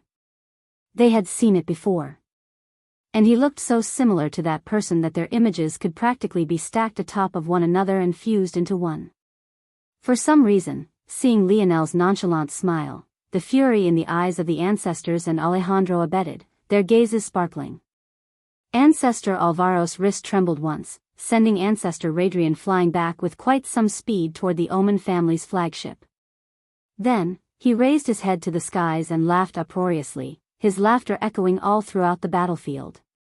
In truth, the ancestors of the Morales family weren't entirely on board with this. Setting aside the fact that they were still quite furious, Lionel's words just now might have helped them vent somewhat, but the issue was that it could easily backfire. If Lionel actually won, or performed well enough, then his words now would gain them back quite a bit of face. However, if Lionel said all of this just to lose, and in terrible fashion at that, then it would only be worse for the Morales family from then on. Starting the war right here and now was preferable for multiple reasons. For one, there was the matter of momentum. Scheming and planning was just as important in war as the charisma of one's leaders and the heart of one's warriors. The morale of the troops was an often forgotten staple of victory. Only the most foolish of commanders would treat their armies like numbers on a sheet. Right this moment, the momentum was on the side of the Morales. If they chose to take a step back, gathering up the fire they had in their bellies currently would be very difficult. The second reason was even more obvious, and that was because they could deal a decisive blow to all of their enemies right here and now. There were 3 ancestors present, 3 men that these families would ache to lose. And beyond that, there was Cynthia, a talent the likes of which only Velasco had ever been able to suppress. If she was crippled or even killed, this was a blow that the Omen family would find incredibly difficult to deal with. The one thing the Omen family lacked was powerful combat power. If Cynthia grew to the point of her ancestors, one would be hard-pressed to defeat her without dozens at the same level. On the other hand, if Lionel won despite the odds stacked against him and became the new patriarch of the Morales family, things would change. The war felt inevitable at this point, but the momentum they would have in this latter case would be even more than what they had now, not to mention the fact that they would also gain the support of Earth at the same time. While that might not be worth much now, in the future. The gain in morale and momentum, not to mention the suppression of the other families, would result in nothing but benefits. If this future was guaranteed, it would definitely be the preferred path, especially since if Lionel became the patriarch, that lone wolf Velasco wouldn't be able to be so casual with his actions any longer and he might finally return like he should have long ago. Truthfully, it was only because Velasco's movements, whereabouts, and current strength were so unknown that these families chose to be so bold. Some thought he was beneath Cynthia after spending so long on Earth and thus wasn't a worry at all. Some thought he was at best equivalent to Cynthia, making him a slight worry, but nothing much in the grand scheme. Very few knew his real strength. If not because of the event that occurred in the Void Palace, these people would have been even more casual. Humans were forgetful creatures. The Morales ancestors didn't know if Lionel realized these truths or if he was just speaking like a normal hot-blooded youth. If it was the latter, it was acceptable enough. He had proved himself to be a Morales. If it was the former, however, This boy was no less arrogant than his father. "Boy, do you know what you are asking for?" Ancestor Alvaro looked down with a smile. He was one of the elders who disliked Velasco greatly, but he didn't seem to transfer that dislike toward Lionel at all. Lionel looked up and smiled, but he didn't seem to feel like answering. He had made his stance quite clear. Ancestor Alvaro nodded once and his gaze suddenly became malevolent, a suffocating pressure falling down toward Lionel. "Will you win?" The voice cracked like thunder and rumbled like an earthquake. Those in the distance who thought that they had put enough of a gap between themselves and the battlefield suddenly exploded back in retreat once again, coughing up large amounts of blood. Despite the fact that the voice was aimed toward him, Lionel's smile didn't fade. "Winning is all I do." Lionel's voice was much softer than Alvaro's, but it was just as clearly heard, riding the waves and projecting to the world. Ancestor Alvaro's malevolent expression slowly faded and he nodded one final time. "Sheeing." At that moment, the sound of a howling sword force also rose. Amory, who stood behind his ancestor, looked toward Lionel with his same indifferent glance. He slowly unsheathed a sword, the howling only becoming louder and louder as he pulled it from its sheath. Ancestor Alvaro looked toward this with an indifferent gaze. If Lionel couldn't deal with this much, then there wasn't much of a point to allowing him to participate in the first place. In fact, seeing this, it was Ancestor Suyard who frowned, but it was already too late to stop him. If he did, he would be dampening his own family genius momentum. "All you do is win?" "I seem to remember different." Amory's sword fully unsheathed, a howling sword force splitting the air in two as he surged toward Lionel.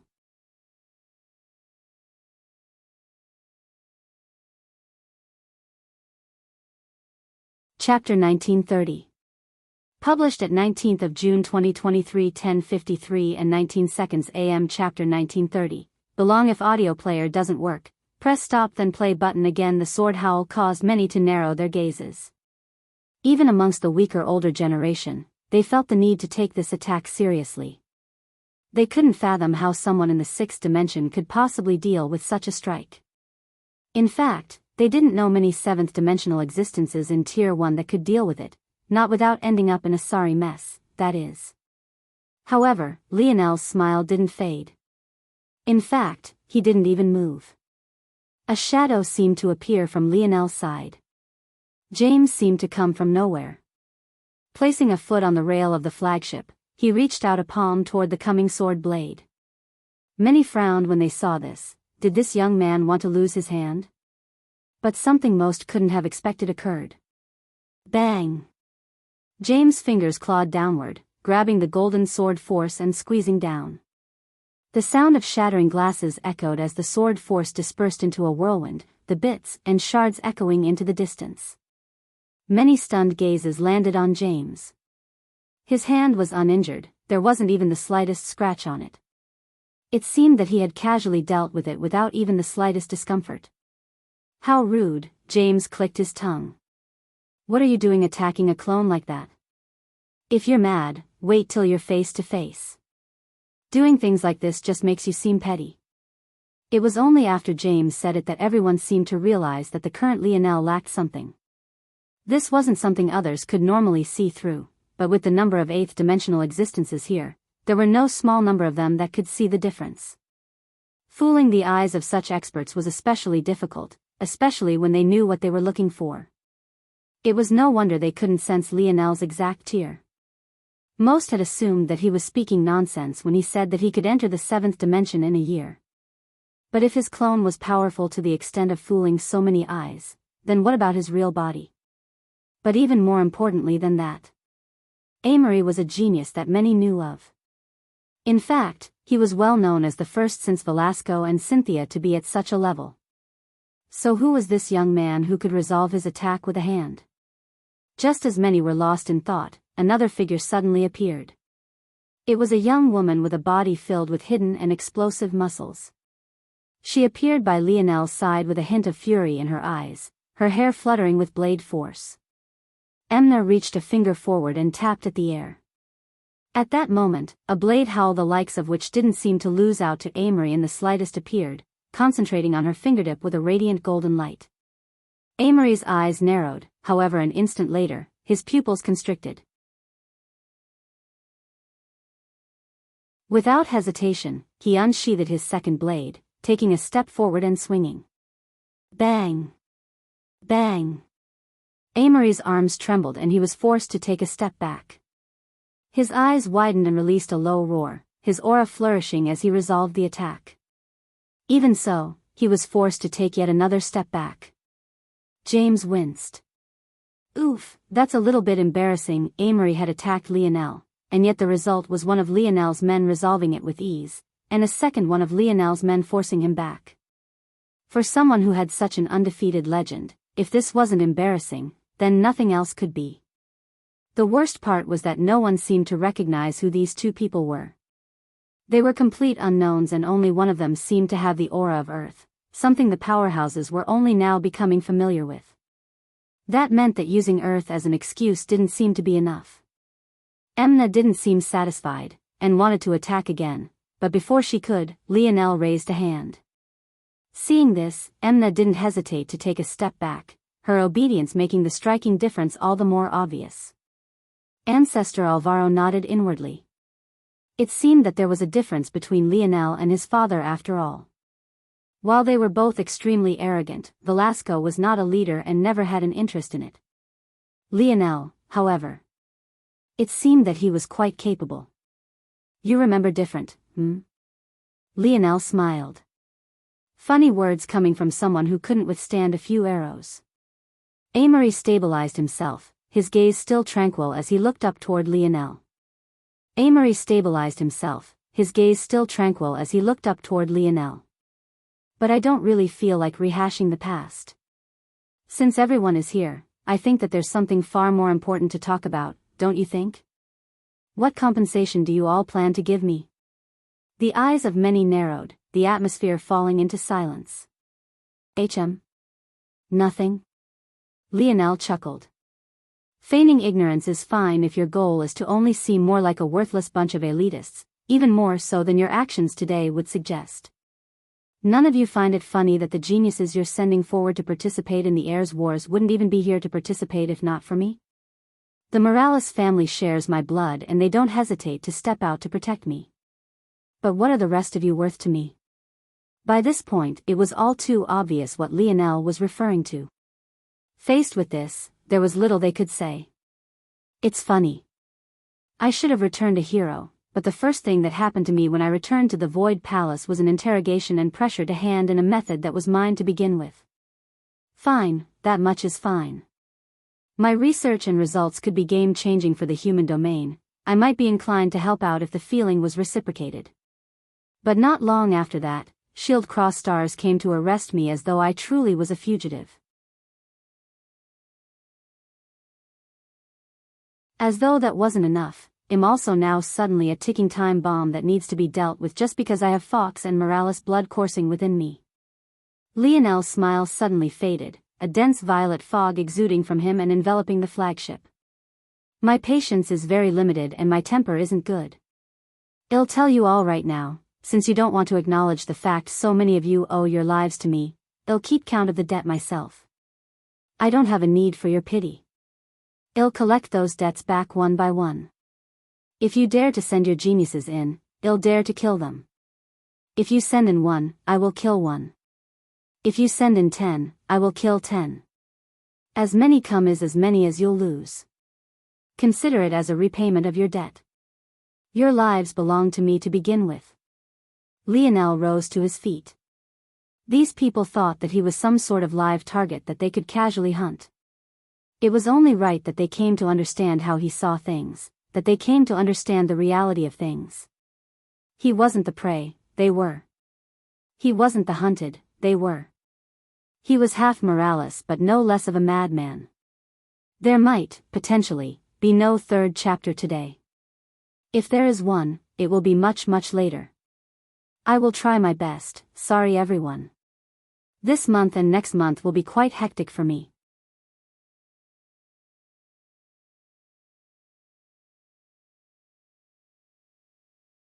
Chapter 1931. Published at 19th of June 2023 10:53 and 11 seconds AM. Chapter 1931. Question: if audio player doesn't work, press stop then play button again. Lionel stood up with a calm expression on his face. He hadn't said these words for the sake of these people feeling remorse. That would be nothing short of naive. He didn't want anything from these people. In fact, if they folded now and acquiesced to such a demand, it would only disappoint him. This fury in his belly had to be directed somewhere, and he wanted the target to be solid, not some soft cloud. He understood human psychology well.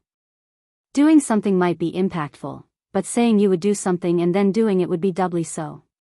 He wanted these people to feel suffocated. He wanted them to watch their geniuses with despair clear on their faces, and yet feel somewhere deep within their hearts that it was all their fault from the very beginning.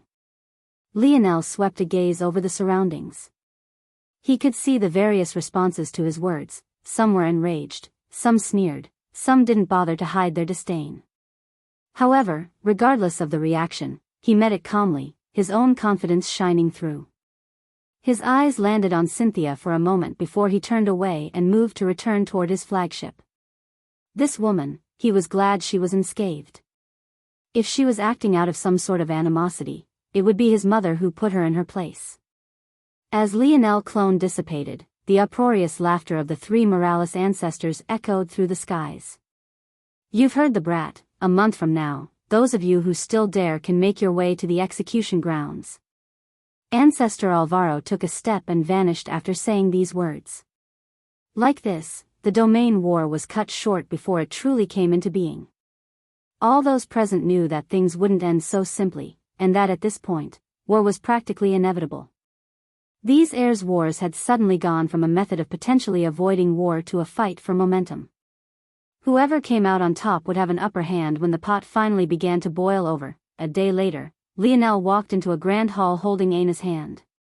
He looked up, craning his neck just to catch a glimpse of a ceiling that must have been at least 100 meters up.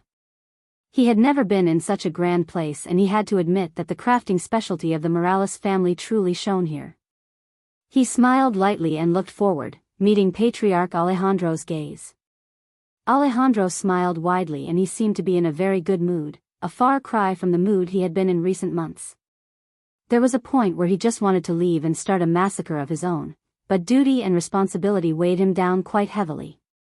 Littlest Nova, you wanted to see me? Alejandro asked. Ah, and this is Ana Brazinger, I gather? Look at this, Adaworth. Lionel has already found his life partner, and what about you? You're almost double his age by now and still single. What am I going to do with you? Adaworth coughed. It wasn't that he didn't like women, but the one he wanted a bit stubborn.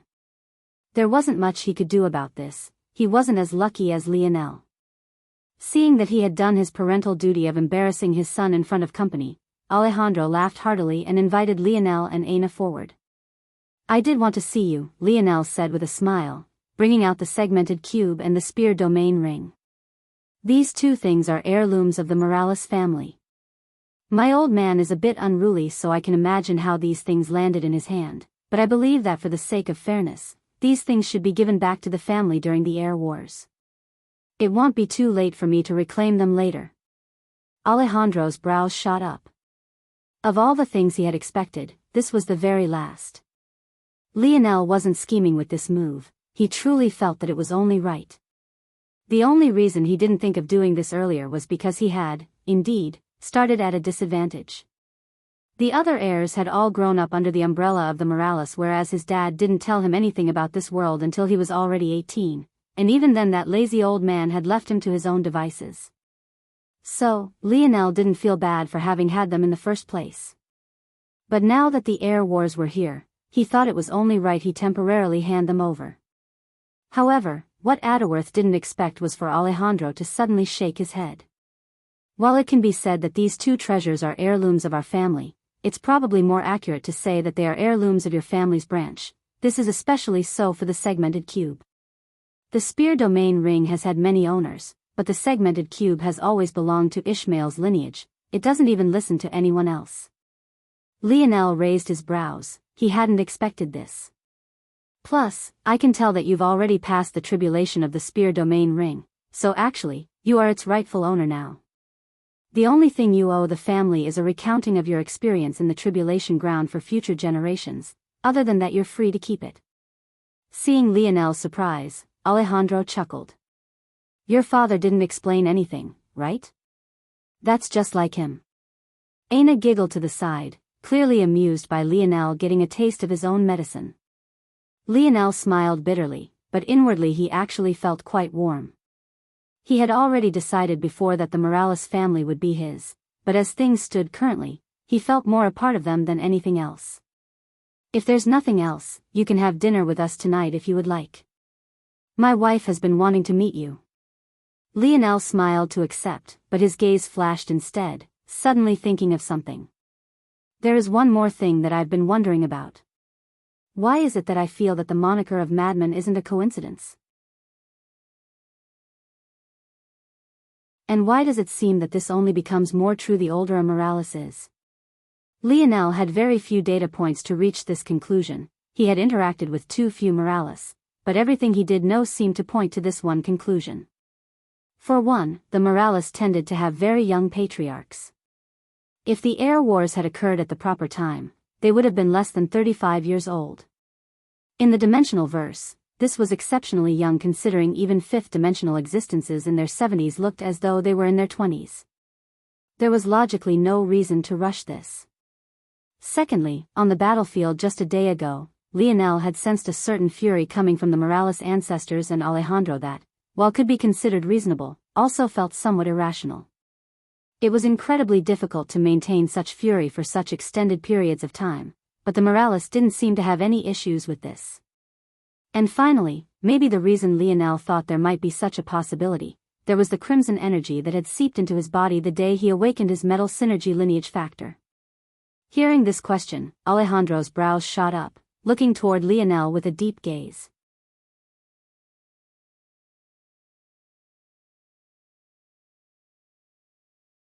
Chapter 1932. Published at 19th of June 2023 10:53 and 5 seconds AM. Chapter 1932, only time. If audio player doesn't work, press stop then play button again. Alejandro stayed silent for a long while. It would be one thing if Lionel asked this question based on something Velasco had said, but he knew that man too well. And considering Lionel had just tried to give over something he shouldn't have, it was safe to say that his level of understanding toward the family was nearly zero. This meant that Lionel had deduced this on his own from the outside. Alejandro wasn't sure if this was impressive or maybe even a bit said. It is true that the Morales have a bit of a temper problem, but it's usually not much of a problem. It used to be much worse, but after a certain age, the elders and ancestors of the family enter the Holy Land where the incense can calm their minds and soothe their soul. The reality is that the ability to assimilate the elements with your body is a demonic ability. For humans, the root of our affinities should be our ethereal glabellas. However, the metal synergy lineage factor takes root in the blood and the affinity is birthed from runes that are ground into our bones and flesh. This is far more comparable to demons whose affinities are rooted in their bodies. Lionel's gaze flashed. That was true, now that he thought about it. When Aina refined the force pills to refine their foundations, the most important aspect was the flesh and blood of the demons. They had already been the foundation of the strength of demons. Lionel had never really seen things from that perspective, but indeed, the metal synergy lineage factor truly did align much more with demons than it did humans. His mind couldn't help but drift to the Demoness once again and the connection between the Silver Empire's inheritance and that of the Morales families. Was it a coincidence? Or could it be that Demoness wasn't just referring to the personality of this mysterious woman, but also her race? How were these things related, though? Just the timelines alone didn't seem to match up. If the Demoness was related to everything, she would have had to have been there from the start of the Morales family to this point. The same would have been true for the other two founders of the Three-Finger Cult as well. Even someone with a Tier 5 Immortality Ability Index couldn't live that long. Wise Star Order had made it obvious many times that his lifespan was actually quite limited. And even if the Demoness had a Tier 5 Immortality Ability Index that was somehow beyond that of any savant ever born before and she really had lived for so long, what about the current head of the Three-Finger Cult? He was still alive as well. Was Lionel supposed to believe that two such anomalies were born into the same generation with the exact same ability index? What were the odds of that? It was all very confusing, and even he couldn't piece together what was happening. But Lionel started, but didn't quite know how to put it. Did demons have ingrained anger problems? He hadn't personally experienced this, at least not from intelligent demons.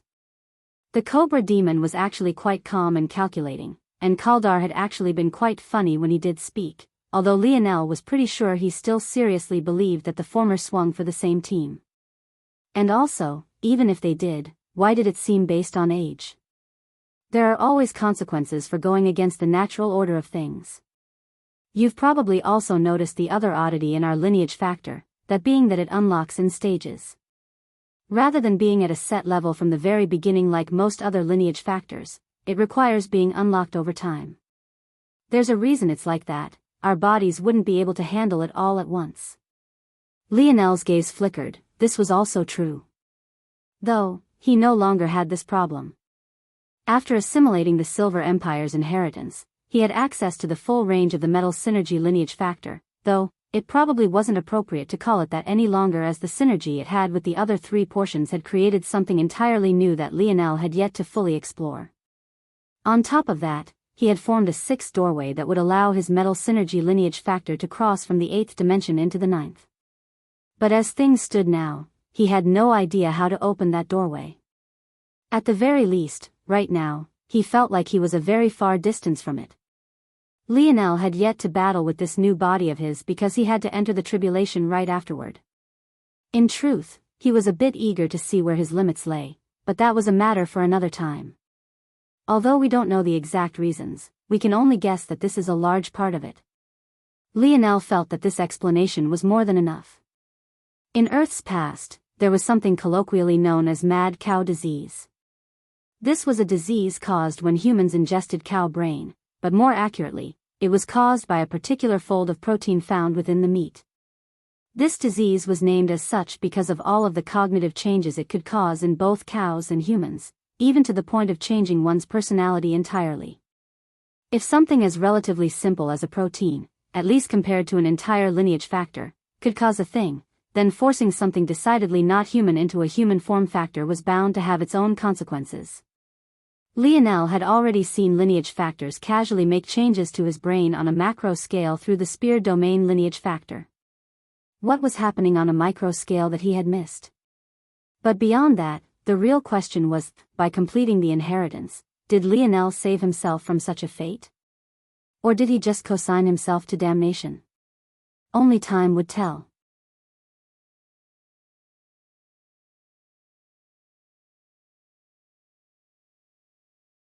Chapter 1933. Published at 19th of June 2023, 10:53 and 2 seconds AM. Chapter 1933, Novas. If audio player doesn't work, press stop then play button again. The next month flew by fast. Lionel felt incomparably relaxed. He spent his days in leisure. From the outside it was difficult to tell that he should have been the person experiencing the most pressure. When the day came, however, he awoke with a sharp coldness in his eyes. He bathed, meticulously cleaning every inch of his body. He ate, eating through tables worth of food as though he would never be satiated. Then, he dressed himself, wrapping himself in robes of violet and gold. When he stepped out of the segmented cube, he found his queen with a dignified expression on her face. Aina wore a long violet and gold dress that clung to her curves and had just a single slit down its right side, revealing a creamy smooth thigh wrapped with a delicate lace garter. Aina smiled lightly, stepping forward and smoothing out Lionel's chest. Her hair and eyes seemed to sparkle on their own, emitting a gentle light. When she seemed satisfied, she took his arm, and they stepped out together. The atmosphere was incomparably solemn. Not a single sound could be heard despite the seemingly endless pair of eyes paying attention to the situation. The location was a space above a seemingly barren planet. There wasn't a single blade of grass on its gray body, nor was there a single sign of life. Above it, there was a platform formed entirely of glass. On this clear platform, a large number of youths stood in pairs. One would have thought that Lionel's threat had fallen entirely on deaf ears. Surrounding this clear platform, several flagship-level ships were in attendance. Any power of the human domain worth much of anything was present, even if they had no intention of participating. There were no doubt powerhouses of the Void Palace and Shield Cross stars present. As for those that couldn't make it, the Morales had made certain that they had a chance to watch. They wanted the entire human domain to witness this event. It might be surprising that the participating youths were only standing in pairs rather than having their entire entourages with them, but this was how every air war began. Only by completing tasks would one gain access to more of their allies, and if you failed too soon, you may never get to display your full strength at all. In the center of these participants, 6 of the 7 heirs stood, each one with a pre-selected target. There wasn't a single one of them that didn't look prepared for battle, their gazes sharp and their aurasa piercing. Daoist, First Nova. A bronzed armor covered his body, the maturity between his brows clear for all to see. In these years, he had managed to rein in much of the stalwart polearm legacy faction under his control. If he had been given some more time, there was no doubt that he would have returned it to the status of a party and maybe even a leading majority. Surprisingly, though, to his side, there wasn't a member of this faction, his supposed strongest backing. Rather, there was a young woman that was recognizable by all, a young beauty that was most definitely on the Queen Beauty list and someone that Aina would recognize quite intimately. This young woman was none other than Vega Aquarius. The appearance of this woman by Daoist's side was a huge surprise. The Aquarius family was a constellation family, and as such had sent geniuses to represent them. But rather than siding with her family, Vega had actually made such a decision. Oren, Second Nova. He seemed to stand in the shadows along with his partner whose face was entirely obscured. In fact, even Oren's face itself seemed impossible to see. He was without a doubt the most mysterious of the 6, but this only made sense as he was known to have the widest information network. Covertness was the name of his game. Zavnik, Third Nova. Although his gaze was sharp, there was a confident smile on his face. That interaction he had had with Second Nova all those years ago felt like a lifetime ago. Only he understood his reason for working with the unfettered Blade Party back then. To his side, though, an inconspicuous and unknown young man stood, shrouded in just as much secrecy as Oren's partner. Sio, Fourth Nova. He was without a doubt the most erratic of them all. He had even tried to place Aina under a slave contract many years ago. But this was in line with his personality. Considering Vega was by Daoist's side currently but Sio had been chasing her for a long while, it was clear that scruples weren't something this Fourth Nova had. Even so, the current Sio seemed to have undergone a striking change. The transformation was almost perfect, if it wasn't for the fact Vega's vice captain was currently by his side as his chosen partner. With that, the Morales heirs had already monopolized 2 queen beauties for themselves. Ramon, Fifth Nova. If Second Nova was the most covert, Ramon was the most silent and also the only one of the 6 that Lionel had never heard of. Ramon wore a pair of glasses and his appearance was the least confident of the 6. However, by his side, there was a valiant woman who seemed to exude all the aura that was needed for the both of them. This woman was yet another queen beauty, making that 3. However, she wasn't from another family. No, she was from the previous Nebula generation, the littlest Nebula, and was a Morales through and through. Of all the surprises of this day, the appearance of Valerie Morales was maybe the greatest. Valor, Sixth Nova. The most stoic of the 6 and also the one to enter the 7th dimension the most recently. By his side, a man stood in silence, his eyes half closed. At first glance, it was difficult to tell which of them was the more stoic of the 2, and maybe that was exactly why they worked together so well. This young man was well known as the sector-ranked disciple closest to becoming the next domain reigned. Bruno, his last name unknown. At that moment, a flagship up above shuddered and a young man and woman wrapped in violet and gold stepped out.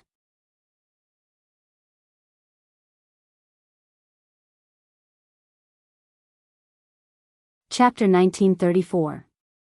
Published at 19th of June 2023 10:53 and 1 second AM. Chapter 1934. No words if audio player doesn't work. Press stop then play button again. The difference was striking. Everyone was prepared for war. As far as the eye could see, there were armors, sharpened blades, gauntlets and pauldrons galore, and yet Lionel and Aina appeared as though they were strolling to a gala. No matter who it was, even those that would have the intention of directly ignoring him from the very start, they all couldn't help but look.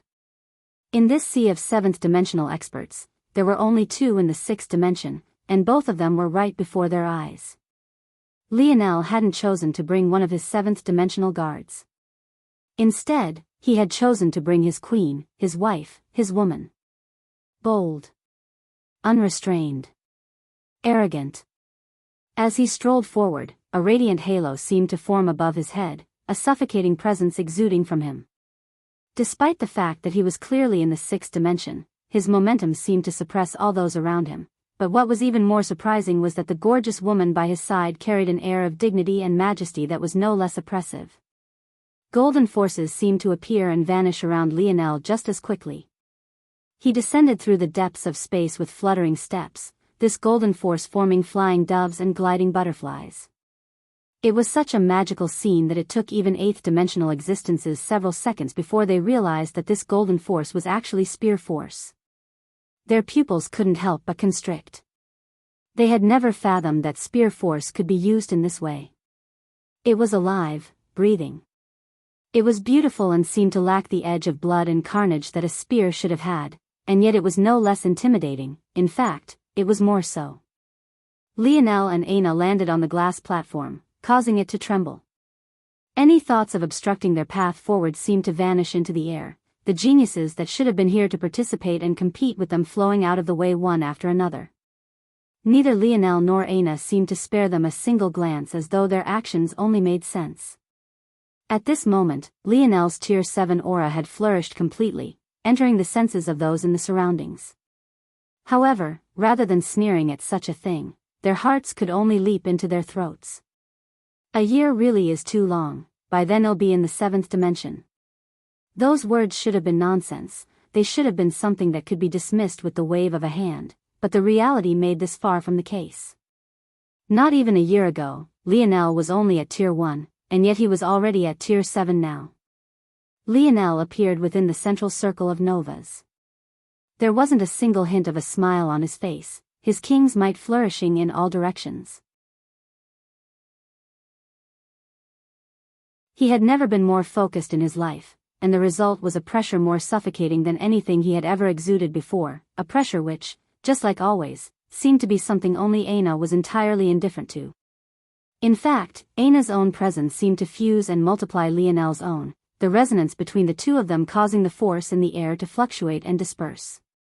The weaker parties suddenly found that controlling their force, even within their bodies, had become extraordinarily difficult. The appearance of two sovereigns was more than what they could handle. The eyes of the elders and various ancestors standing on their ships narrowed. Lionel's words from just a month ago seemed to echo in their ears once more. The Morales ancestors looked down with sparkling gazes, their blood rushing through their veins and their bronzed skin flushing red like melting metal. Oh, how they wished to be young once more. Lionel's statement couldn't have been more clear. His attire spoke volumes, and it was a statement that was ringing throughout the entire human domain. The others were warriors, he was a king. The others had come to fight, he had come for glory. The others hoped for victory, he had come to pass judgment. To him, the outcome was already clear. Hugo, Ancestor Alvaro said lightly. There was no need for any more words. Seeing the look in Lionel's eyes, it was clear that he was finished talking. He hadn't even looked toward his fellow Nova brothers even a single time. As his spear force continued to form life around him, it seemed that he was all too eager for his blade to taste blood. Ancestor Hugo stepped forward, spreading his hands out wide as his aura flourished. He was a man who looked like he had a foot in the grave, even his balding head was covered in dark age spots. Even so, when he moved, the world seemed to move with him, the momentum of an eighth-dimensional powerhouse flowing out like a tsunami. A dense dream force pervaded the region and descended upon the glass platform. Lionel stood in silence, closing his eyes lightly. Even when closed, he could sense the countless gazes on him. Many were filled with apprehension and fear, but there was a good number who had unwillingness, rage, and fury in their eyes. Without even using his internal sight, he could feel the changes in their emotions as though they were being imprinted on his very soul. Lionel slowly opened his eyes once more, a rippling ring of violet sweeping out from him. When these air wars concluded, no one in his generation would dare to look at him with such a gaze. Whoosh! All of the youth vanished at once. When Lionel opened his eyes, he found himself in a wilderness, but the region was quite poor. The soil wasn't rich, and was in fact quite cracked and lifeless. The air was dry and hot with the sun beating down from above. It didn't seem like there had been any rain in months. Looking down at his clothes, he wore nothing but a simple linen shirt and pants.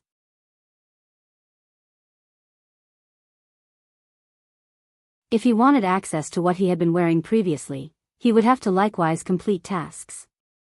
Lionel looked toward Aina, who was by his side, wearing clothes just as simple and yet looking just as beautiful. "Let's go," he said lightly.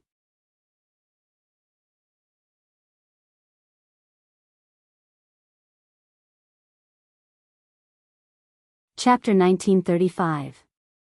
Published at 19th of June 2023, 10:52 and 55 seconds AM. Chapter 1935. Village. If audio player doesn't work, press stop then play button again. Aina nodded and followed after Lionel, who shot into the distance. He didn't hold back on his speed at all, leaving trails of spatial force, light force and star force in his wake. The Air Wars was the final test of the Moralis, and it was treated and designed as such. Not only were your preparations being tested, but your skill was being tested. In the beginning, what you had done in the outside world was almost meaningless and would only begin to snowball as the Air Wars continued. The only thing you would have access to is your original and raw strength. Lionel suddenly reached out a hand.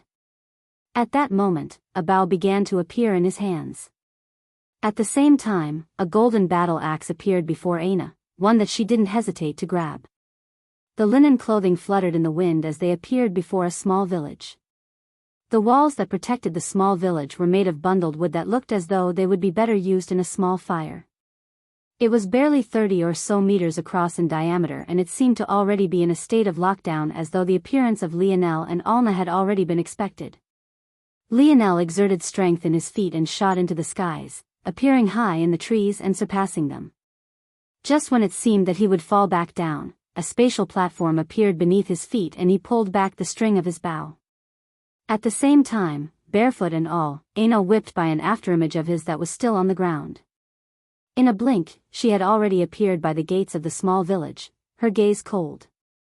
On the outside of the Air Wars, everything seemed to have changed. The barren moon below had become lush and vibrant. At the same time, the glass platform began to flicker, subtly moving. At that moment, it became obvious that it wasn't a platform, but rather a perfectly glass cube that one could see through perfectly. At that moment, however, the glass cube flickered, images of all sorts appearing. An odd force art seemed to make it possible for the glass cube to function as any individual's personal entertainment station. Even so, almost everyone focused on the exact same thing at the first sign of choice. Lionel. Watching him break out into a sprint immediately, the silence was loud. There was nothing wrong with this choice, but there was nothing right about it either. In addition, it was oddly confident for someone who was in the sixth dimension. The challenges and enemies of the Air Wars were all set to a seventh-dimensional standard. They had all felt that Lionel was foolish to begin with. Taking another sixth-dimensional existence in with him instead of a seventh-dimensional one was the pinnacle of foolishness. That said, if he could leverage the statement, he could come out on top, but he would have to target the appropriate challenges first. Running around like a headless chicken wasn't the right way. He hadn't even properly scanned his region yet. The eyes of the spectators narrowed further when Lionel summoned weapons from thin air. He shouldn't have any treasures on him right now, which meant he manifested those. The cube transmitted all information, including auras. Sensing the emulation spatial force Lionel was using, their gazes narrowed. A coincidence? Someone mumbled. Lionel and Aina had barely crossed 10 kilometers when they came across the village. But those that were sharp realized that Lionel had run in a perfectly straight line without even the slightest deviation. This realization was shocking. In order to take into consideration the larger number of participants and the relatively small arena, internal sight and abilities of the like were extremely suppressed. A normal seventh-dimensional existence would barely be able to sense around 20 meters around themselves. Someone who specialized in sensory perception could probably hit around 100 meters, and only an absolute genius in the field would be able to approach half a kilometer to a kilometer. This was only proven by the state the others were in. They were entirely focused on slowly scouting out their territory and feeling out their surroundings. The only one who had acted as Lionel had was, well, Lionel. He can't be. Many frowned. All challenges were set to the level of the seventh dimension. Lionel and Aina rushing toward the village like this and not taking a detour. It was clear and obvious. This was their goal from the very beginning. Aina swung her battle axe with a naked abandon. From the skies above, Lionel had already released his arrow. In perfect sync, her blade and his arrow descended at once. The gate was shattered into a fluttering mass of raining wood chips. By the time this happened, Lionel had already released his second arrow, and then the third. Two troll-like beasts standing at 2 meters tall appeared to the left and right of Aina instantly, each one exuding the aura of a Tier 1 seventh-dimensional existence. Aina's feet pivoted, her hips torquing as he battle-axe descended from the skies and toward the head of the first. Lionel's arrow appeared in that instant. Their forces resonated and the attack strength suddenly exploded forth. The troll couldn't even react before it was split in two, the two halves of its body seemingly imploded as they were crushed to pieces by the residual strength. The blood seemed to avoid Aina entirely, almost as though it was too scared to blemish her. Her second swing flowed from the first one and Lionel's third arrow appeared just as quickly. The two, blade and arrow, seemed to become attached to one another by a mysterious force, amplifying and strengthening one another. PCHU. The second troll beast was shredded to pieces.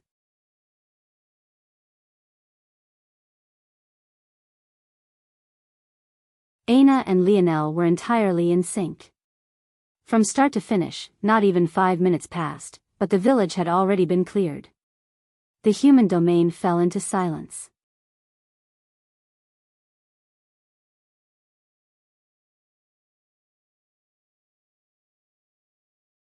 Chapter 1936.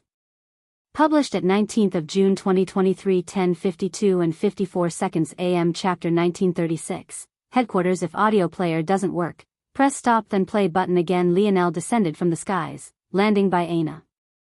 The two walked into the central building of the village and found a floating cube. Lionel grabbed forward and claimed the cube. A ripple spread out. In order to summon people, you needed to kill. Aina and he had cleared about exactly 37 people, not having allowed even a single one of them to escape.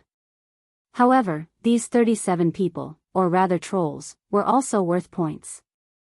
This was to say that kills could always summon people or be used as points, but points could not. Lionel gained an additional point total for claiming the village, an additional multiplier for being the first, and yet another multiplier for difficulty and speed. For this lowest level primitive village, he went from 10 points to 100 points instantly. Lionel confirmed without hesitation. This region actually wasn't all that great. It lacked resources, the trees were quite sparse, the land was dry, but he didn't seem to give a damn. He gained another 100 points for being the first to establish his headquarters.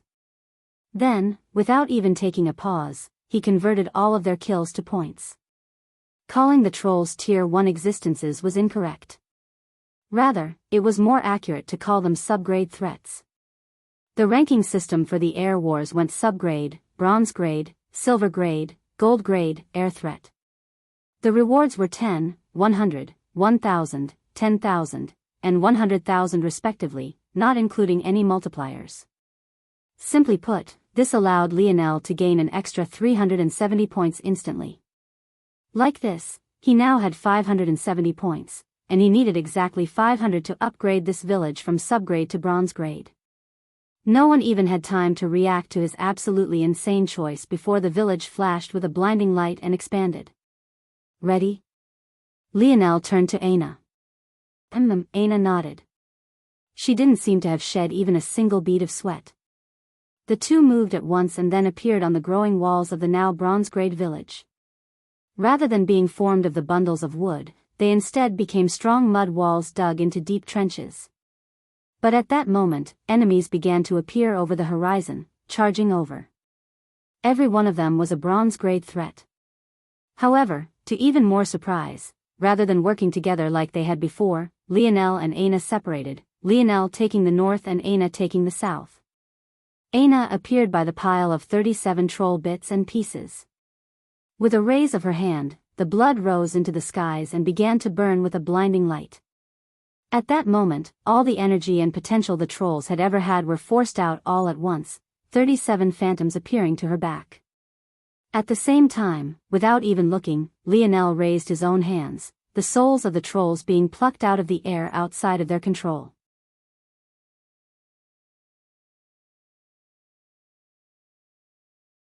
In that instant, the king and queen duo had turned 37 subgrade threats into 74. To make matters more shocking, in Aina's hands, although they would only last a short while, they could now output bronze-grade strength with explosive power. Silence reigned.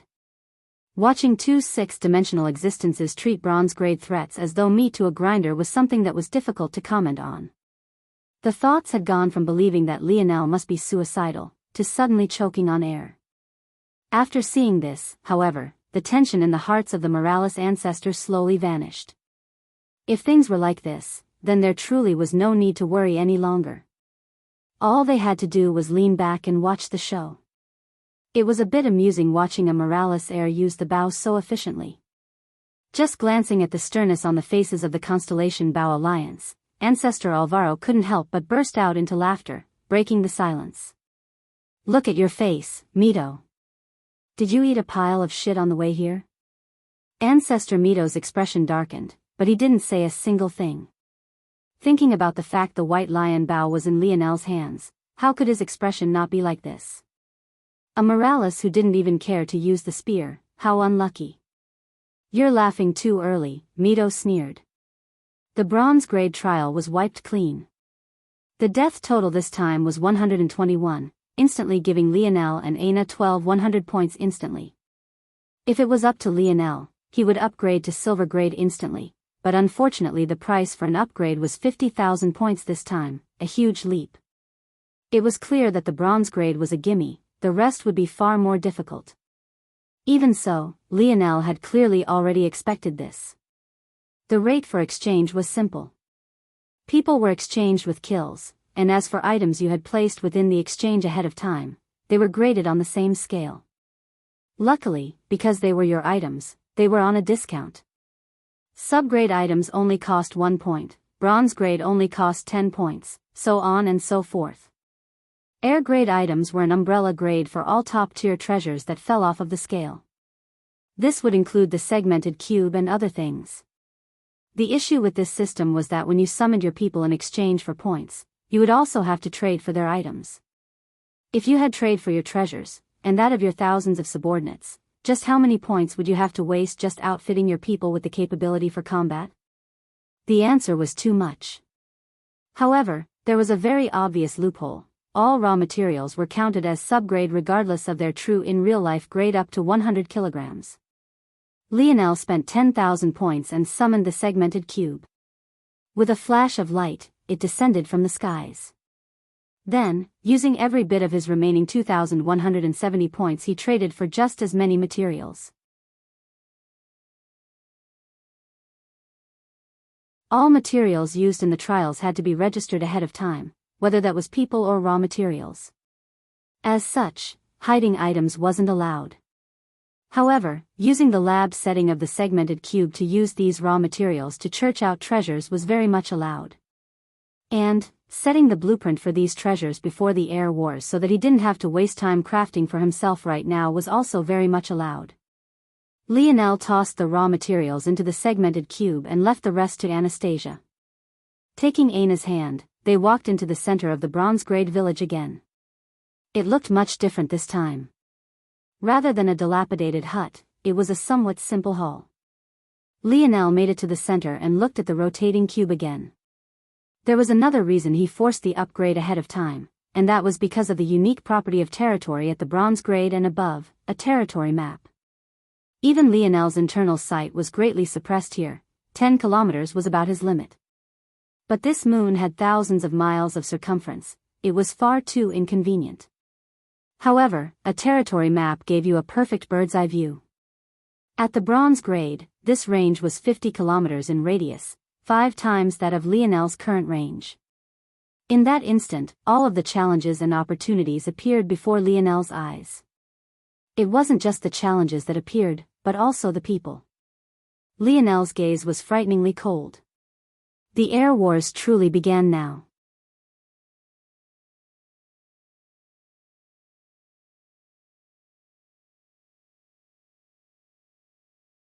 Chapter 1937. Published at 19th of June 2023 10:52 and 52 seconds AM. Chapter 1937. Mine. If audio player doesn't work, press stop then play button again. Given that the range was just 50 kilometers, there was only 2 other individuals within range. And when Lionel saw who it was, the coldness in his eyes only increased. "They're mine," Lionel said lightly. "Indeed, it is too soon to speak," a sneer came from the side. This individual didn't speak directly to the ancestors of the Morales family. Instead, he only spoke to his own people within an organization known as the Gold Dark Organization. The Gold Dark Organization was an existence that could be considered on par with the Constellation families, or rather ranked amongst the weakest of those 12 families, but far beneath the likes of the Omen, Morales, and Suyard. They weren't often spoken about because they hadn't produced any extremely powerful geniuses since Asena, and they were generally regarded as a power on the decline. Though, this could be said to be mostly an illusion. Rather than saying they hadn't produced a powerful genius in a while, it was rather that they didn't have a participating member of the so-called Cataclysm generation. And the story behind this tied back to that oh-so-familiar name, Asena. Asena was none other than the overseer of Lionel's true selection and yet another woman with a grudge against his father, and likewise, his mother. The one who had spoken, though, was Asena's husband, a man several times older than she was. It could be said that Asena was tragic in her own way. The only way she could have escaped such a marriage was if she had managed to entice Lionel's father, but in the end her failure to do so sealed her fate. All things considered, her husband was an exceptionally powerful man and among the very few candidates slated to become among the next batch of 8th-dimensional existences, a man who went by Baman. However, he was a jealous man. As such, after Asena's elders co-signed their marriage, Asena was forced to give up pretty much everything. Asena, as a result, was thrust into the role of swollen-foot pregnant wife much earlier than the others of her generation. She was pulled out of the Void Palace under the pretext of a mission and didn't return until after she had given birth twice. Of course, these were against the rules of the Void Palace, but these were sorts of matters that were easily swept under the rug if done cleverly enough. Rearing a child was one matter, but giving birth to them only took a handful of years. The trouble was that Velasco had no care for these rules and couldn't be bothered to circumvent them properly, leading to head-butting with the Void Palace top brass. Due to the fact Asena was forced into such a thing so early on, not only was she resentful as her potential was cut short, but her children didn't quite match the ages of the Cataclysm generation.